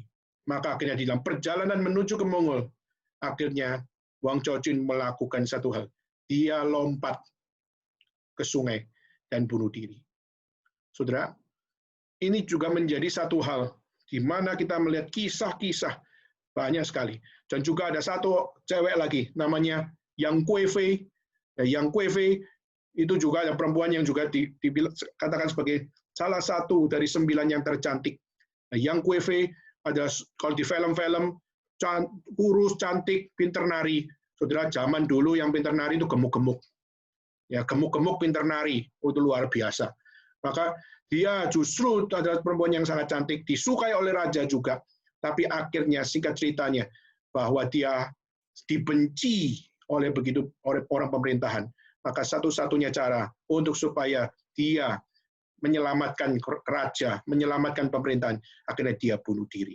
Surah kisah di dalam sejarah Tiongkok banyak sekali dipengaruhi dengan satu kehidupan demi kehormatan, demi keselamatan orang, kamu bunuh diri. Itu adalah satu filsafat kehidupan yang ditawarkan dalam sejarah. Nah, tahukah saudara, jika ini menjadi sejarah yang diterima dengan seluruhnya tanpa pemilahan, maka teladan yang mau diajarkan di dalam tradisi Tionghoa adalah, kalau kamu menyelamatkan orang lain, bunuh dirimu. Kalau kamu mau untuk supaya tidak bikin masalah, bunuh dirimu. Maka apa bedanya dengan harakiri, saudara? Apa bedanya dengan orang-orang Jepang yang demi kehormatan maka mereka menusukkan akan pisau di dalam perutnya, mengocok-ngocok dan akhirnya mati. Saudara, kita melihat ini adalah sejarah di dalam tradisi negara Tiongkok yang sebenarnya kita bisa katakan, apakah ini adalah teladan yang mau diingat seumur hidup?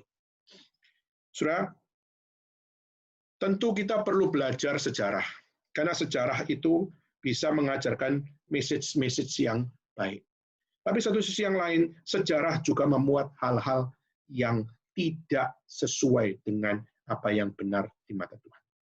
Maka saudara, kita perlu hikmat bijaksana di dalam membaca segala sesuatunya. Maka waktu kita merayakan Hari Nasional, kita perlu tahu banyak legacy yang ada. Orang begitu bangga dengan Juyen.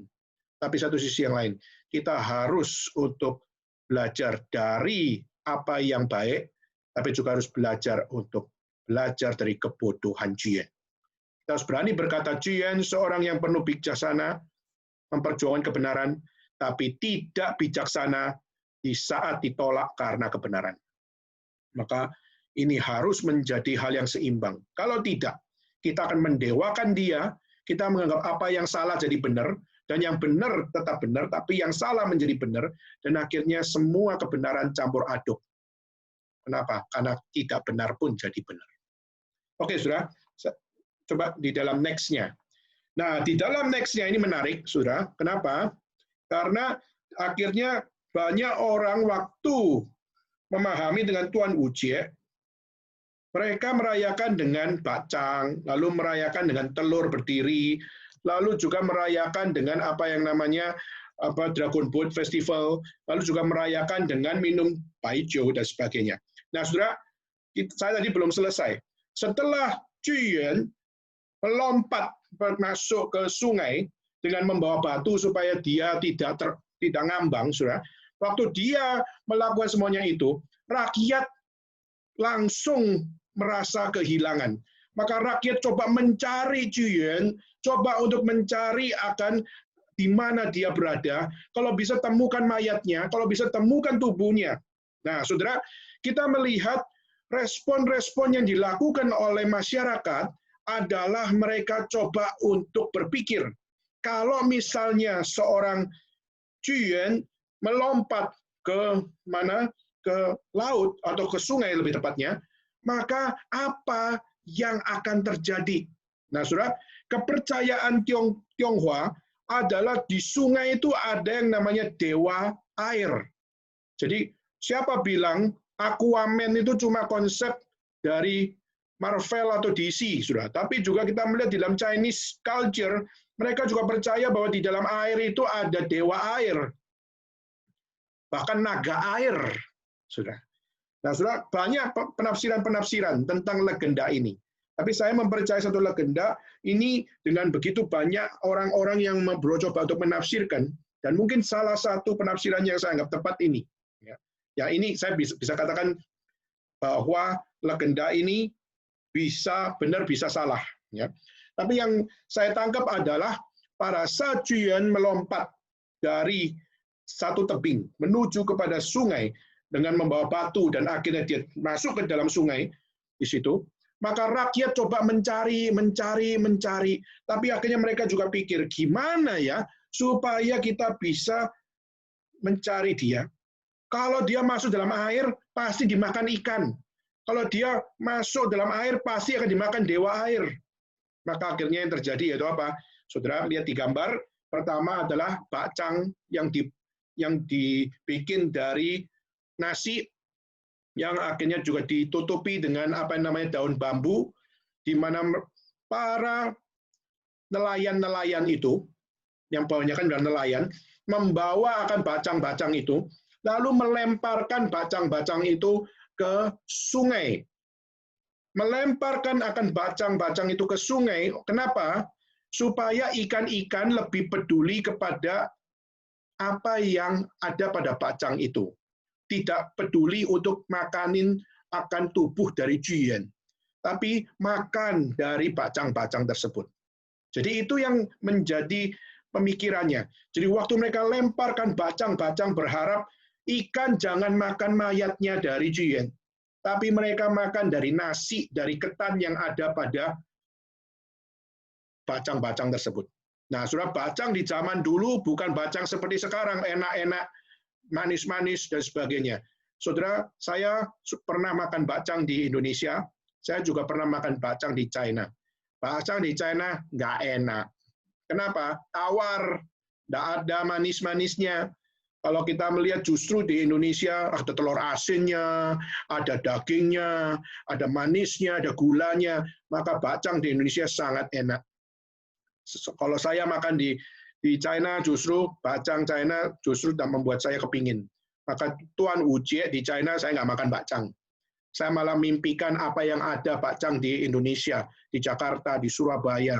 Itu yang menjadi bayangan bacang. Kenapa? Enak dimakan. Nah, setelah kita melihat, justru waktu mereka melemparkan bacang-bacang yang isinya cuma nasi itu, dengan harapan supaya ikan-ikan tidak makan dari bacang tersebut. Nah, saudara, satu sisi kita mungkin lihat, oh bacang rupanya cuma bicara tentang ini, menyelamatkan Jian. Maka dengan menyelamatkan Jian, mereka rakyat itu melemparkan bacang untuk menyelamatkan Jian. Saudara, apakah cuma seperti itu, saudara? Di dalam filsafat bacang akhirnya muncul satu hal, saya juga baru tahu, yaitu apa? Di dalam bacang yang sesungguhnya itu ada 4 sudut. Dan di dalam 4 sudut itu mereka, para rakyat itu mengartikan arti bacang. Jadi sebenarnya waktu Jian meninggal, akhirnya mereka waktu bagi-bagikan akan bacang itu ke sungai, mereka punya penafsiran. Sudah penafsirannya sangat unik sudah. Yaitu pertama dia mengatakan bahwa apa? Bacang kenapa dibikin dengan 4 sudut? Maka bagi rakyat waktu itu adalah pertama, karena bacang pertama, sudut pertama mau mengajarkan bahwa apa? Manusia seimbang kalau pertama manusia itu punya rasa cukup. Cecu, yaitu apa? Yaitu segala sesuatu itu cukup. Hidup itu secukupnya. Kalau orang yang nggak punya rasa cukup, itu namanya orang serakah. Nah, Jian bukan orang serakah. Jian adalah seorang yang sangat berbijaksana. Justru yang serakah itu adalah rajanya, yang serakah itu adalah para kawan-kawan menterinya, orang-orang pemerintahan zaman itu orang serakah. Maka jangan ikuti raja, jangan ikuti teman-temannya Jian. Kenapa? Karena Jianlah contoh di mana dia tidak orang yang gila harta, dia orang yang secukupnya hidup, dan dia tidak serakah. Maka bacang sudut pertama mengajarkan bahwa belajarlah hidup secukupnya, jangan serakah. Kalau serakah, maka kamu bisa untuk melakukan segala sesuatu dengan salah. Sudah, ini pertama. Sudut yang kedua di dalam bacang adalah mengajarkan hidup itu harus kanen, hidup itu harus bersyukur. Harus bersyukur. Kalau kamu masih bisa hidup benar, masih bisa mikir benar, kita harus belajar bersyukur. Nah, saudara, Jian dia berjuang membicarakan kebenaran, walaupun orang nggak bisa ngerti kebenaran, menolak kebenaran, tapi waktu kamu masih bisa hidup di dalam kebenaran, kamu harus bersyukur. Kanen, saudara. Ketiga, yaitu adalah sanjie, yaitu apa? Belajar melihat segala sesuatu itu jangan dari kekurangannya orang. melihat segala sesuatu tuh harus lihat kelebihannya orang dulu. Jangan apa-apa lihat kelemahannya orang langsung judge. Tapi Sanjay itu adalah belajar melihat segala sesuatu lihat kelebihannya orang dulu. Lihat segala sesuatu tuh lihat kebaikannya orang dulu. Ya. Tapi kalau memang orangnya benar-benar jahat, ya udah tuh lihat kejahatannya gitu ya. Nah, saudara, zamannya Cian melihat segala sesuatu dan dia melakukan kebenaran. Nah, para rakyat waktu melihat dia bunuh diri, itu semua merasa kehilangan. Maka rakyat di dalam bikin bacang, dia juga mau mengajarkan bahwa apa? Lihatlah, Cian melakukan apa yang baik. Meskipun dia bunuh diri, tapi dia melakukan hal yang baik. Saudara, di dalam kitab suci bunuh diri itu adalah sesuatu dosa. Tapi kalau kita melihat justru dalam kisah Cian ini, dia bunuh diri, tapi waktu dia bunuh diri, dia justru bunuh diri karena kebenaran. Maka apa? Dia tetap orang benar. Oh, kitab suci mengatakan, no, justru karena engkau adalah orang yang mengakhiri hidupmu sendiri, stres apapun hidupmu, tapi waktu kamu mengakhiri hidupmu sendiri, kamu sudah playing God, kamu sudah mempermainkan Tuhan. Kamu menjadi Tuhan atas dirimu, maka kamu nggak akan dikatakan sebagai orang benar. Nah, saudara, tapi orang-orang Tionghoa mengatakan dan justru dia adalah orang benar, meskipun stres, meskipun susah, dan mengakhiri hidupnya, dia tetap orang yang harus diteladani. Dan keempat adalah Paurong. Paurong yaitu harus bisa menolong, merangkul. Dan itu mereka suka kepada Cian, karena Cian adalah seorang yang sangat hormat kepada rakyatnya. Tak peduli rakyatnya kaya, miskin, dia bisa merangkul semuanya. Bisa menolong tanpa pamrih kepada semuanya. Nah, saudara, kalau kita melihat bacang, atau lebih tepatnya orang Mandarin, bacang itu bahasa Hokkien ya, aslinya adalah zhongzi. Ya. Justru alat zhongzi ini dijadikan akan satu alat untuk apa? Untuk bicara tentang humanisme, bicara tentang filsafat hidup. Tapi tolong tanya, saudara. Satu sisi kita bisa belajar, oke, Cicu, lalu Kanen, Sanjie, Paurong, sesuatu yang baik, secara humanis sesuatu yang baik. Tapi coba tanya, saudara, standarnya humanisme yang diajarkan, apakah adalah standar yang benar? Bahwa bunuh diri bisa dianggap sebagai heroik? Apakah betul bahwa bunuh diri adalah sesuatu yang bisa dimengerti? Apakah dengan kita stres lalu bunuh diri itu adalah jalan yang bisa dianggap jalan yang baik? Sudah tentu saja kalau kita mau back to the Bible, no way. Justru kita waktu back to the Bible, bunuh diri bukan jalan hidup yang benar. Apapun yang dilakukannya, bunuh diri bukanlah jalan yang harus dilakukan oleh manusia dan diteladani oleh manusia. Maka itulah kenapa, saudara, kalau saudara melihat banyak orang Chinese, kalau gagal melakukan segala sesuatu, mereka suka mengambil keputusan yang salah, yaitu salah satunya adalah bunuh diri. Saudara, ini adalah salah satu hal yang buruk di dalam tradisi Tionghoa. Saudara, saya melayani di Tiongkok, di Hong Kong, dan Taiwan 19 tahun. Dan saya sudah banyak mendengar cerita mahasiswa bunuh diri. Salah satu Hong Kong University of Science and Technology, SKUST. Itu salah satu sekolah yang paling beken. Hotai, itu adalah sekolah yang sangat beken sekali, tapi setiap bulan selalu ada yang bunuh diri. Dan yang bunuh diri itu adalah orang yang ranking 2, ranking 3, karena gagal dapat ranking 1, saudara. Karena dapat ranking 1, akhirnya dia bunuh diri. Dan saudara tahu tidak, banyak sekali kisah-kisah yang diceritakan, yaitu apa? Waktu bunuh diri, ditemukan surat, 对不起爸爸，对不起妈妈，我不成功拿到第一名. Dan akhirnya bunuh diri. Saudara, waktu dicek, orang tuanya adalah bajak sawah. Dia bukan orang educated, tapi dia ingin anaknya sekolah tinggi. Dan papa mamanya berkata, yaitu apa? Kalau kamu tidak juara 1, nggak usah pulang. Sampai juara 1 baru pulang. Maka itu menjadi tekanan dari orang tuanya. Dan tekanan dari orang tuanya ini bikin anaknya ini, wah, nyongkung, sangat rajin, sangat ulet, sangat belajar dengan tekun. Tapi setelah menemukan kegagalan, mereka gagal untuk menghadapi kegagalan. Dan waktu menghadapi kegagalan, akhirnya dipilih bukan untuk berjuang lebih lagi, tapi dipakai dengan satu kesempatan. 对不起爸爸，对不起妈妈，我没有成功拿到第一名. Dan akhirnya banyak meninggal dunia. Kenapa? Nggak dapat juara satu. Orang Indonesia banyak yang nggak juara satu. Bahkan juara satunya tengah-tengah sampai ke belakang. Ya, banyak yang nggak juara satu, tapi nggak sampai bunuh diri, masih hidup nyaman-nyaman saja, masih bisa masih bisa pergi menikmati kota Hong Kong.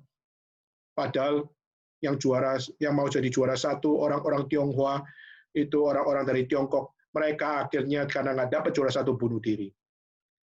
Saudara, pelajaran ini adalah satu pelajaran yang menunjukkan kenapa bisa banyak orang Tionghoa bunuh diri. Kita melihat salah satunya adalah budaya Tionghoa yang tidak dibaca dari iman yang melampaui tradisi. Mereka menganggap tradisi adalah everything. Tradition is everything. Maka waktu mengabsolutkan budaya menjadi yang paling utama, itu adalah satu hal yang sangat-sangat berbahaya. Dan salah satunya adalah seperti itu.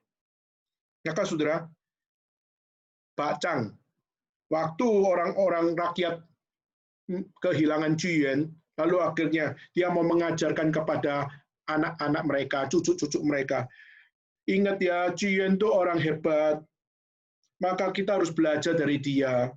Belajar cukup, jeju, kangen, bersyukur, sanjie, harus bisa lihat kelebihan orang, jangan banyak lihat kelemahan orang.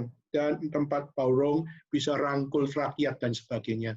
Itu kelebihan yang diajarkan, humanis, humanis, humanis. Tetapi tidak mengajarkan tentang iman yang benar. Kedua, saudara, mungkin saudara bisa lihat di gambar bahwa adalah telur. Banyak sekali akan orang-orang Tionghoa di dalam hari ini, mereka beli telur, lalu mereka khususnya dari jam 11 sampai jam 1 siang, mereka melakukan apa yang namanya satu permainan yaitu mendirikan telur. Sudah, kenapa rakyat Tionghoa melakukan itu? Telur kenapa diberdirikan? Karena mengajarkan filsafat, mengajarkan satu pemikiran yaitu apa? Kita ini harus tetap berdiri di bumi, tapi juga harus tetap melihat ke surga. Ya. Jadi sinergi antara langit dan bumi. Jadi hari ini saya ada di bumi, tapi saya harus hidup, bukan sekedar hidup untuk belajar hidup di bumi, tapi belajar hidup melihat surga. Dengan kita melihat surga, maka apa? Kita akan belajar hidup benar.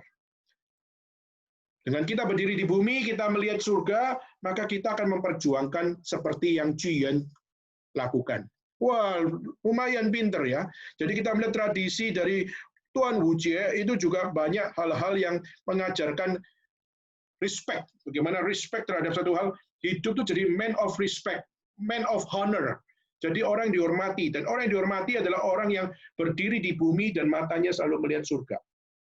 Nah, pertanyaannya adalah, yes, konsepnya mungkin humanis banget, berdiri di bumi dan melihat ke surga, maka kamu adalah orang yang bijaksana seperti Jiyuan. Tapi pertama yang harus kita pelajari adalah pertama, surga itu di mana? Waktu bicara tentang surga, saya berdiri di bumi dan saya melihat surga. Surga mana yang kau lihat? Surga itu macam-macam loh. Tapi surga mana yang dilihat?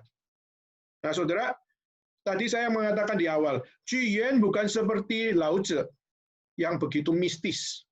Dan juga Jiyuan juga tidak sekuler seperti Konghucu. Kenapa? Konghucu bisa memikirkan harmonisasi di dalam budaya. Nah, pertanyaannya adalah dia justru seorang yang romantis. Maka waktu bilang lihat surga, mana itu surga? Saudara, banyak orang menafsirkan bahwa waktu Jiyuan bunuh diri lompat ke sungai, itu ada yang memiliki penafsiran bahwa dia turun ke air untuk dia kembali kepada dewanya. Dan dewa yang dipercaya adalah dewa air atau naga air. Itu kenapa di Taiwan, saudara, nama Zhuyuan termasuk dianggap sebagai dewa air. Kenapa? Karena dia kembali kepada dewa air, sehingga akhirnya banyak orang menyembah dia, dikuil, menganggap dia adalah orang yang percaya pada dewa air, dan dia adalah orang yang dihormati dan kembali kepada dewa air. Nah, ini ada penafsiran, ya. Di Taiwan ada itu, di Hsinchu. Saudara pernah pergi Hsinchu, di Hsinchu ada satu kuil, dan di kuil di situ ada salah satunya adalah kuil dari Zhuyuan, yang dipercaya adalah dewa air. Ya. Salah satu dari dewa air. Ada 5 dewa air, dan dia adalah salah satu yang dicap seperti itu. Nah, pertanyaannya adalah, di manakah surga? Nah, question mark, saudara. Kedua adalah, berdiri di bumi, lihat ke surga, hidup bijaksana. Tapi dengan hidup bijaksana, lalu bunuh diri. Pertanyaannya adalah, apakah manusia yang man of honor yang melihat kepada surga, lalu akhirnya mati dengan bunuh diri, maka bunuh diri adalah tindakan yang bijaksana. Itu sebuah pertanyaan lagi. Jadi pertanyaannya, bunuh diri itu sesuatu yang bijaksana atau tidak? Bunuh diri demi kebenaran, apakah itu adalah sebuah bijaksana? Nah, saudara, ini menjadi pertanyaan lagi. Lalu, itulah kenapa kalau sudah melihat, kalau betul Zhuyuan, waktu dia menjatuhkan dirinya masuk ke dalam sungai, dengan masuk ke dalam air, ya, ada satu tafsiran yang mengatakan di dalam legendanya adalah rakyat selain lempar apa yang namanya bacang, rakyat juga melemparkan melemparkan akan alkohol dari beras. Untuk apa? Untuk meracuni dewa. Untuk meracuni akan naga air. Supaya apa? Zhuyuan jangan diambil sama dia, jangan sampai dimakan sama dia. Nah, ada satu legenda yang menuliskan bagaimana waktu Zhou itu dilemparkan ke sungai, akhirnya ditemukan satu mayat. Ditemukan satu mayat, yaitu seekor naga. Akhirnya ditemukan tergenang di atas sungai, itu seekor naga, di mana naga itu di mulutnya kelihatan ada bajunya dari Zhuyuan. Jadi itulah kenapa kita melihat budaya minum Zhou itu juga menjadi relevan dengan apa? Membunuh apa yang jahat-jahat. Wah, saudara. Jadi orang yang suka Zhou kebetulan, wah, kita minum Zhou bukan senang-senang, tapi kita minum Zhou supaya yang jahat itu semua lenyap, semua yang jahat-jahat itu keluar, jadi keringat semuanya. Setelah begitu ya. Nah, saudara, akhirnya kita melihat orang minum Zhou adalah untuk mengingat bahwa apa? Kita pernah bunuh satu naga yang memakan akan Zhuyuan.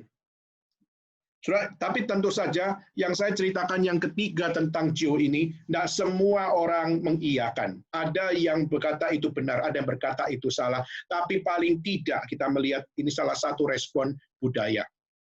Nah, saudara, dan yang terakhir yang kita tahu banyak adalah Dragon Boat, saudara. Dragon Boat adalah penafsiran yang berbeda lagi. Dragon Boat itu apa? Dragon Boat itu adalah satu hal bagaimana Dragon Boat itu bikin ikan-ikan supaya takut. Jadi, waktu mereka naik kapal dengan harapan supaya ikan-ikan itu takut. Maka, waktu mencari akan mayat dari Zhuyuan, mereka memukul-mukul gendang, supaya apa? Supaya ikan itu tidak makan dagingnya Zhuyuan, tapi mereka bisa berlari-lari dan sebagainya. Jadi dengan Dragon Boat mereka dengan kompaknya, mereka kerjasamanya, mereka dengan sehatinya, mereka bikin supaya ikan-ikan itu tidak makan dari tubuh dari Zhuyuan. Mereka fokus makan dari bacang-bacang yang dilemparkan.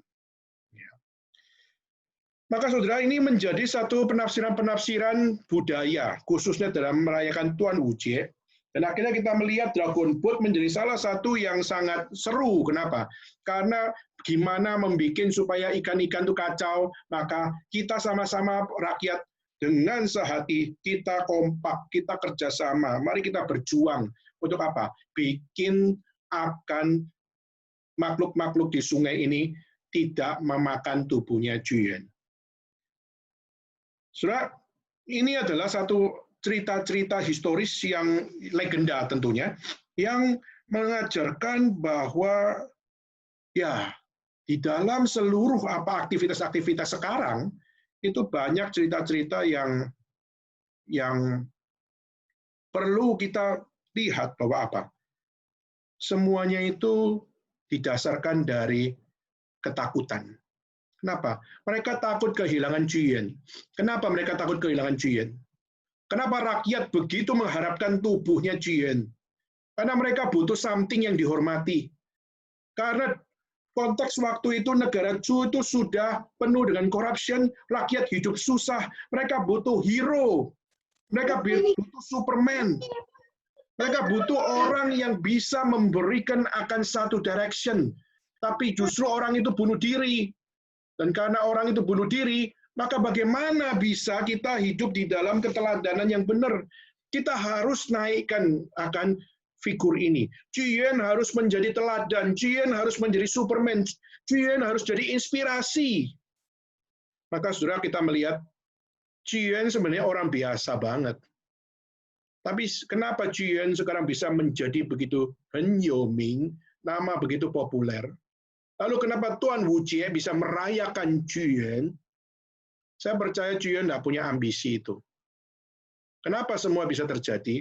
Karena rakyat dari negara Chu itu merasa kehilangan, maka mereka bikin tradisi.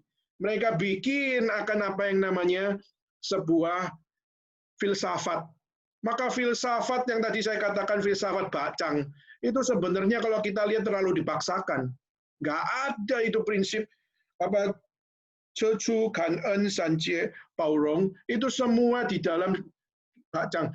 Apa bedanya Bacang dengan yang ada di tempat-tempat yang lain? Mereka juga punya sudut-sudut yang sama, ada 4 sudut juga. Apa bedanya? Apa yang menjadi hal yang perlu untuk dibangun di dalam legenda? Maka saudara, waktu kita lihat hal ini, semua yang terjadi di dalam hari raya Tuan Wujie ini adalah interpretasi rakyat. Rakyat yang bikin cerita ini. Bukan firman Tuhan dan juga bukan yang adalah berasal dari kitab suci. Jadi semua yang dimunculkan yaitu apa yang namanya Bacang, ada yang namanya Cio, ada yang namanya Dragon Boat, ada yang namanya telur, bahkan ada lagi yang ketiga, yang kelima, yaitu apa? Mandi siang. Jadi kalau sudah sekarang mandi jam 11 sampai jam 1, maka itu adalah membuang semua penyakit, saudara. Apa bedanya mandi siang sama mandi pagi, saudara? Bagi mereka mandi siang adalah something yang lebih mystical. Sudah, Juyen bukan orang mistis. Tapi rakyat yang kehilangan Juyen yang menjadikan tokoh Juyen menjadi tokoh mistis. Sehingga sebenarnya kalau kita mengatakan tradisi tidak akan bisa menyelamatkan kita. Karena apa? Tradisi itu bikinan manusia. Legenda itu tidak bisa menyelamatkan kita, karena legenda itu adalah bikinan manusia.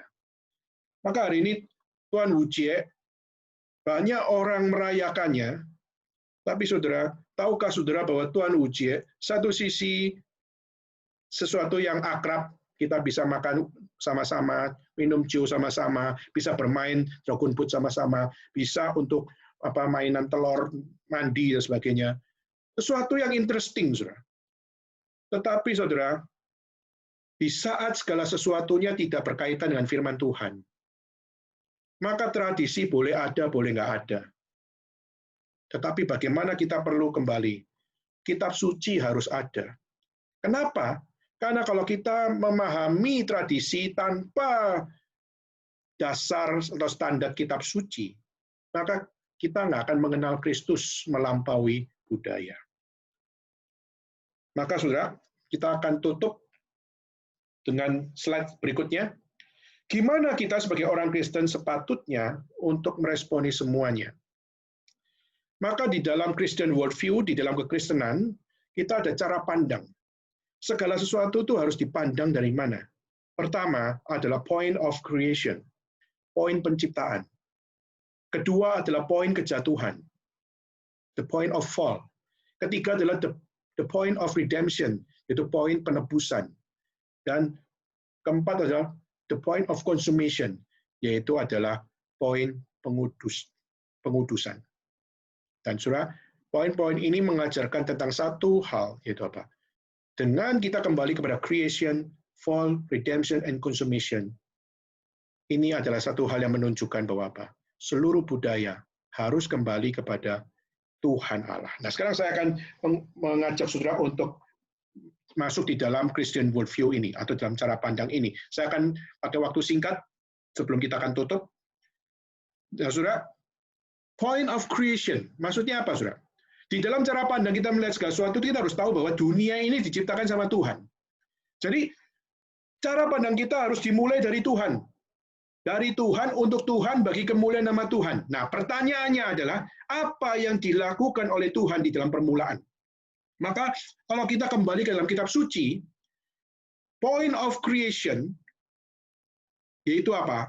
Yaitu Tuhan menciptakan seluruh manusia dan menciptakan seluruh alam semesta.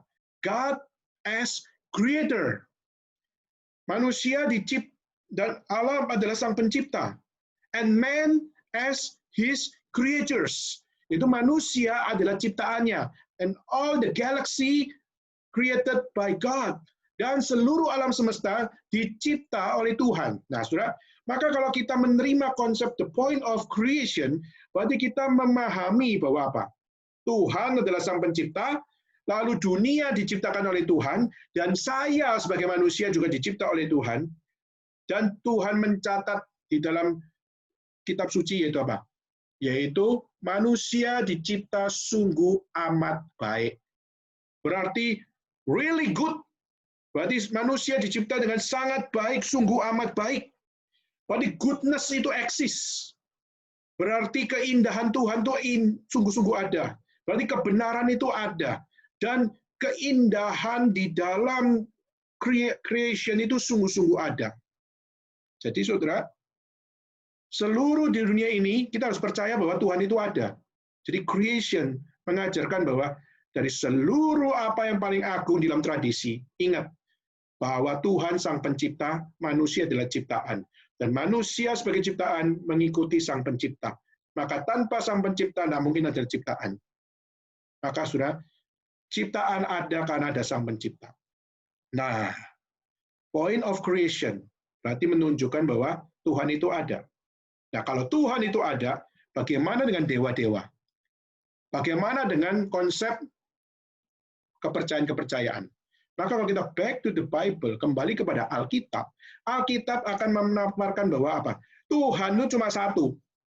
The one and only God. God as creator, itu cuma satu. Maka Tuhan cuma satu. Tidak ada many gods. Berarti Tuhan itu tidak ada. Apalagi kalau kita melihat di dalam tradisi Tionghoa, kita melihat bagaimana orang-orang yang besar akhirnya juga sampai dipuja seperti dewa. Sudah di Changsha itu ada patung dari Mao Zedong. Dan patung dari Mao Zedong itu banyak orang di dalam hari tertentu. Mereka tuh sampai menaruh jidatnya itu ke lantai, ke bawah, dengan menghormati akan Mao Zedong. Menjadikan Mao Zedong itu sebagai dewanya. Sudah, kalau kita back to the Bible, Tuhan cuma satu. Maka kalau sampai kita melihat Tuhan-Tuhan yang lain, something wrong. Dan yang something wrong itu siapa? Yang something wrong adalah manusianya. Nah, kenapa kok bisa begitu? Nah, poin kedua adalah the point of fall, yaitu poin kejatuhan manusia. Kalau kita tidak jatuh dalam dosa, kita pasti bisa mengerti bahwa Tuhan itu cuma satu. Tapi setelah manusia jatuh di dalam dosa, akhirnya kita melihat satu fakta, manusia akhirnya tidak bisa mengerti Tuhan sebagai satu-satunya Tuhan. Kenapa? Karena the point of fall, kejatuhan manusia, itu menunjukkan satu realita manusia mau jadi seperti Allah. Dan waktu manusia mau menjadi seperti Allah, maka manusia menjadikan dirinya yang bukan Allah menjadi Allah. Dan waktu dia menjadikan dirinya menjadi Allah, maka dia mau menjadi tandingannya Allah. Dan waktu menjadi tandingannya Allah, yang mengembangbiakan akan Allah itu adalah manusia sendiri. Maka berkaitan dengan beranak cucunya manusia, maka disitulah beranak cuculah konsep Tuhan-Tuhan yang bukan satu-satunya itu. Maka hari ini kita melihat banyak sekali ribuan agama, bukan cuma 5 agama, tapi kita melihat banyak sekali kepercayaan dinamisme, animisme, dan isme-isme yang lain, itu ribuan, saudara. Dan akhirnya kita melihat semua itu mengikuti siapa? Semua itu mengikuti berkembangnya manusia. Dan waktu manusia berkembang di dalam dosanya, maka kita melihat banyak kepercayaan, banyak agama, dan semuanya itu adalah agama yang jatuh di dalam dosa. Nah, konsep Tuhan, the one and only God of creation, cuma satu. Yang meng-create manusia cuma satu. Dan yang satu itu sudah dilupakan oleh manusia. Kenapa? Karena manusia jatuh di dalam dosa. Manusia lebih mengasihi dewa-dewanya sesuai dengan perkembangannya mereka. Maka saudara, fall, jatuh dalam dosa, itu sudah menjadi satu fakta. Tidak ada manusia pun yang baik dapat menjadi Tuhan. Kita melihat di dalam Roma pasal 1, itu sudah ada satu ayat yang memberikan bahwa apa? Tidak ada seorang pun manusia yang baik. Tidak ada satupun manusia yang mampu untuk dapat menjadikan dirinya sebagai Allah. Maka saudara, kita melihat semuanya sudah kacau. Semuanya adalah sudah kehilangan kemuliaan Allah. Jadi, saya akan kutip, saudara. Sorry, bukan Roma pasal 1. Roma pasal 3. Roma pasal 3 ayat 10. Saya akan bacakan. Seperti ada tertulis, tidak ada yang benar, seorang pun tidak. Tak ada seorang pun yang berakal budi, tak ada seorang pun yang mencari Allah. Semua orang telah menyeleweng, mereka semua tidak berguna. Tidak ada yang berbuat baik, seorang pun tidak. Saudara, ayat ini memberikan konfirmasi, yaitu apa? Tidak ada satu pun semua di atas kuasa dosa. Semua manusia sudah di bawah kuasa dosa. Maka semua sudah jatuh di dalam dosa. Tidak ada yang benar, tidak ada seorang pun yang baik. Maka semuanya itu hanya bisa terjadi kalau saudara adalah dari Tuhan, untuk Tuhan, bagi kemuliaan nama Tuhan. Tapi setelah manusia jatuh dalam dosa, siapa yang bisa punya kualitas seperti itu? Tidak ada. Maka itulah kenapa Christian worldview percaya bahwa hanya melalui point of creation, saudara akan tahu bahwa Tuhan satu-satunya itu adalah Tuhan yang benar. Melalui the point of fall, saudara baru dapat menyadari bahwa seluruh kekacauan terjadi karena dosa manusia. Dan kelahiran atau munculnya agama-agama, kepercayaan-kepercayaan, dan sekte-sekte yang beragam hari ini muncul. Semua adalah karena manusia jatuh dalam dosa. Manusia mengembangbiakan dosa secara spiritual. Dan ketiga, satu-satunya untuk bisa kembali kepada Tuhan yang satu-satunya, redemption, yaitu penebusan Kristus. Maka ditebus oleh Kristus, itulah satu-satunya jalan untuk saudara bisa kembali kepada the God of creation, the one and only God, satu-satunya Tuhan itu. Nah, saudara, kalau kita melihat Yesus lebih melampaui dari Ciyuen, karena Yesus adalah Allah yang turun dalam dunia jadi manusia, menebus dosa manusia, dan membuka mata orang berdosa bahwa satu-satunya jalan untuk bertemu dengan Tuhan Allah satu-satunya, the one and only God itu, cuma melalui Yesus Kristus. Di luar Yesus Kristus tidak ada jalan, kebenaran, dan hidup yang kekal. Cuma melalui Yesus Kristus. Maka, Ciyuen adalah seorang yang dihormati oleh masyarakat Tiongkok dengan menjadikan dia sebagai orang yang bijaksana. Tetapi kita kembali kepada kitab suci, dia bukan orang bijaksana. Kita melihat justru dia orang yang sangat-sangat berdosa. Kenapa? Karena dia dihormati oleh rakyat, tetapi dia melakukan hal yang paling tidak bijaksana, yaitu dia membunuh dirinya. Saudara, menunjukkan bahwa hidup itu memang stres, full of stress. Hidup itu capek. Hidup itu adalah berjuang, tapi kadang-kadang orang nggak ngerti perjuangan kita. Kita melakukan kebenaran, tapi kadang kebenaran ditolak. Itu memang realita hidup sebagai manusia berdosa, saudara. Tetapi Yesus bukan Cien. Yesus menjalankan sampai mati, tapi dia bukan bunuh diri. Cien justru dia frustasi, dan akhirnya dia mati karena frustasi. Mana yang lebih agung? Yesus mati menebus dosa manusia, atau Cien yang mati, tapi matinya adalah mati karena bunuh diri, karena frustasi. Saudara, kita bukan dipanggil untuk bunuh diri. Kita bukan dipanggil untuk menghadapi frustasi dengan mengambil jalan pintas. Bukan. Kita dipanggil adalah untuk memperjuangkan sampai waktu kita terakhir. Setia sampai akhir. Dan Yesus make it possible. Itu apa? Dia setia sampai mati. Untuk apa? Untuk membawa kebenaran. Saudara, hari ini kita nggak tahu kita akan hidup sampai kapan. Tapi kebenaran haruslah menjadi sesuatu yang kita kerjakan bagi Tuhan. Doing our best for the glory of God. Sampai waktu kita tiba, ingat, kita harus do the best. Ingat tadi yang saya sharingkan di awal. Liang Fa, seorang Chinese missionary yang pertama tadi itu. Dia stres mungkin. Kenapa? Dia memberitakan Injil untuk China. Orang missionaries pertama. Tapi akhirnya Taiping Revolution bisa muncul. Kenapa? Karena orang gagal mengerti apa yang dia ingin. Tapi mungkin Liang Fa waktu pikir, itu salahku kah? Tapi Alkitab mengatakan bahwa apa? Mengatakan bahwa berbahagialah, diberkatilah orang yang terus mengerjakan pekerjaan Tuhan. Yang lapar dan haus akan kebenaran. Yang terus melayani Tuhan. Kau akan diberkati. Kenapa? Karena engkau akan tahu bahwa semua ini bukan berakhir menurut apa yang kau lihat, tapi semua akan berjalan sesuai dengan apa yang Tuhan lihat. Maka do your best in your life. Kalau waktumu sudah tiba, nggak apa-apa. Yang terjadi ke depan bukan urusan kita. Yang terjadi di depan adalah ditanggung oleh Tuhan. Ingat saudara, waktu Paulus tanya, bagaimana dengan anak itu? Bagaimana dengan murid satunya itu? Bagaimana dengan Yohanes? Tuhan berkata, kamu akan diikat perutmu, kamu akan terus terus diikat tanganmu, kau akan hidup susah nanti. Bagaimana dengan Yohanes? Yesus berkata, itu bukan urusanmu. Maka menunjukkan bahwa kita hari ini nggak tahu apa yang kita kerjakan. Nanti gimana ya? Tapi lakukan apa yang kita harus lakukan. Kenapa? Karena apa yang terjadi nanti itu bukan urusan kita.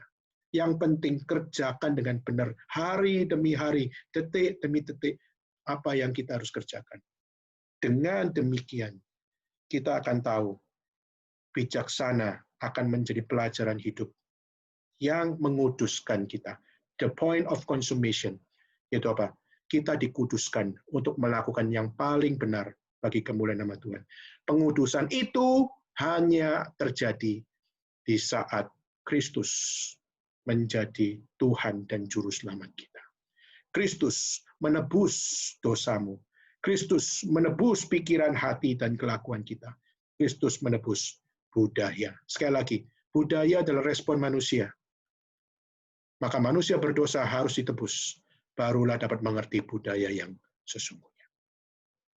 Maka hari ini, saudara, teman-teman yang ada di Beijing, namun juga teman-teman yang ada di Indonesia, mari kita bersama-sama melihat Tuan Wu Jie, bukan dengan cara orang Tionghoa melihat.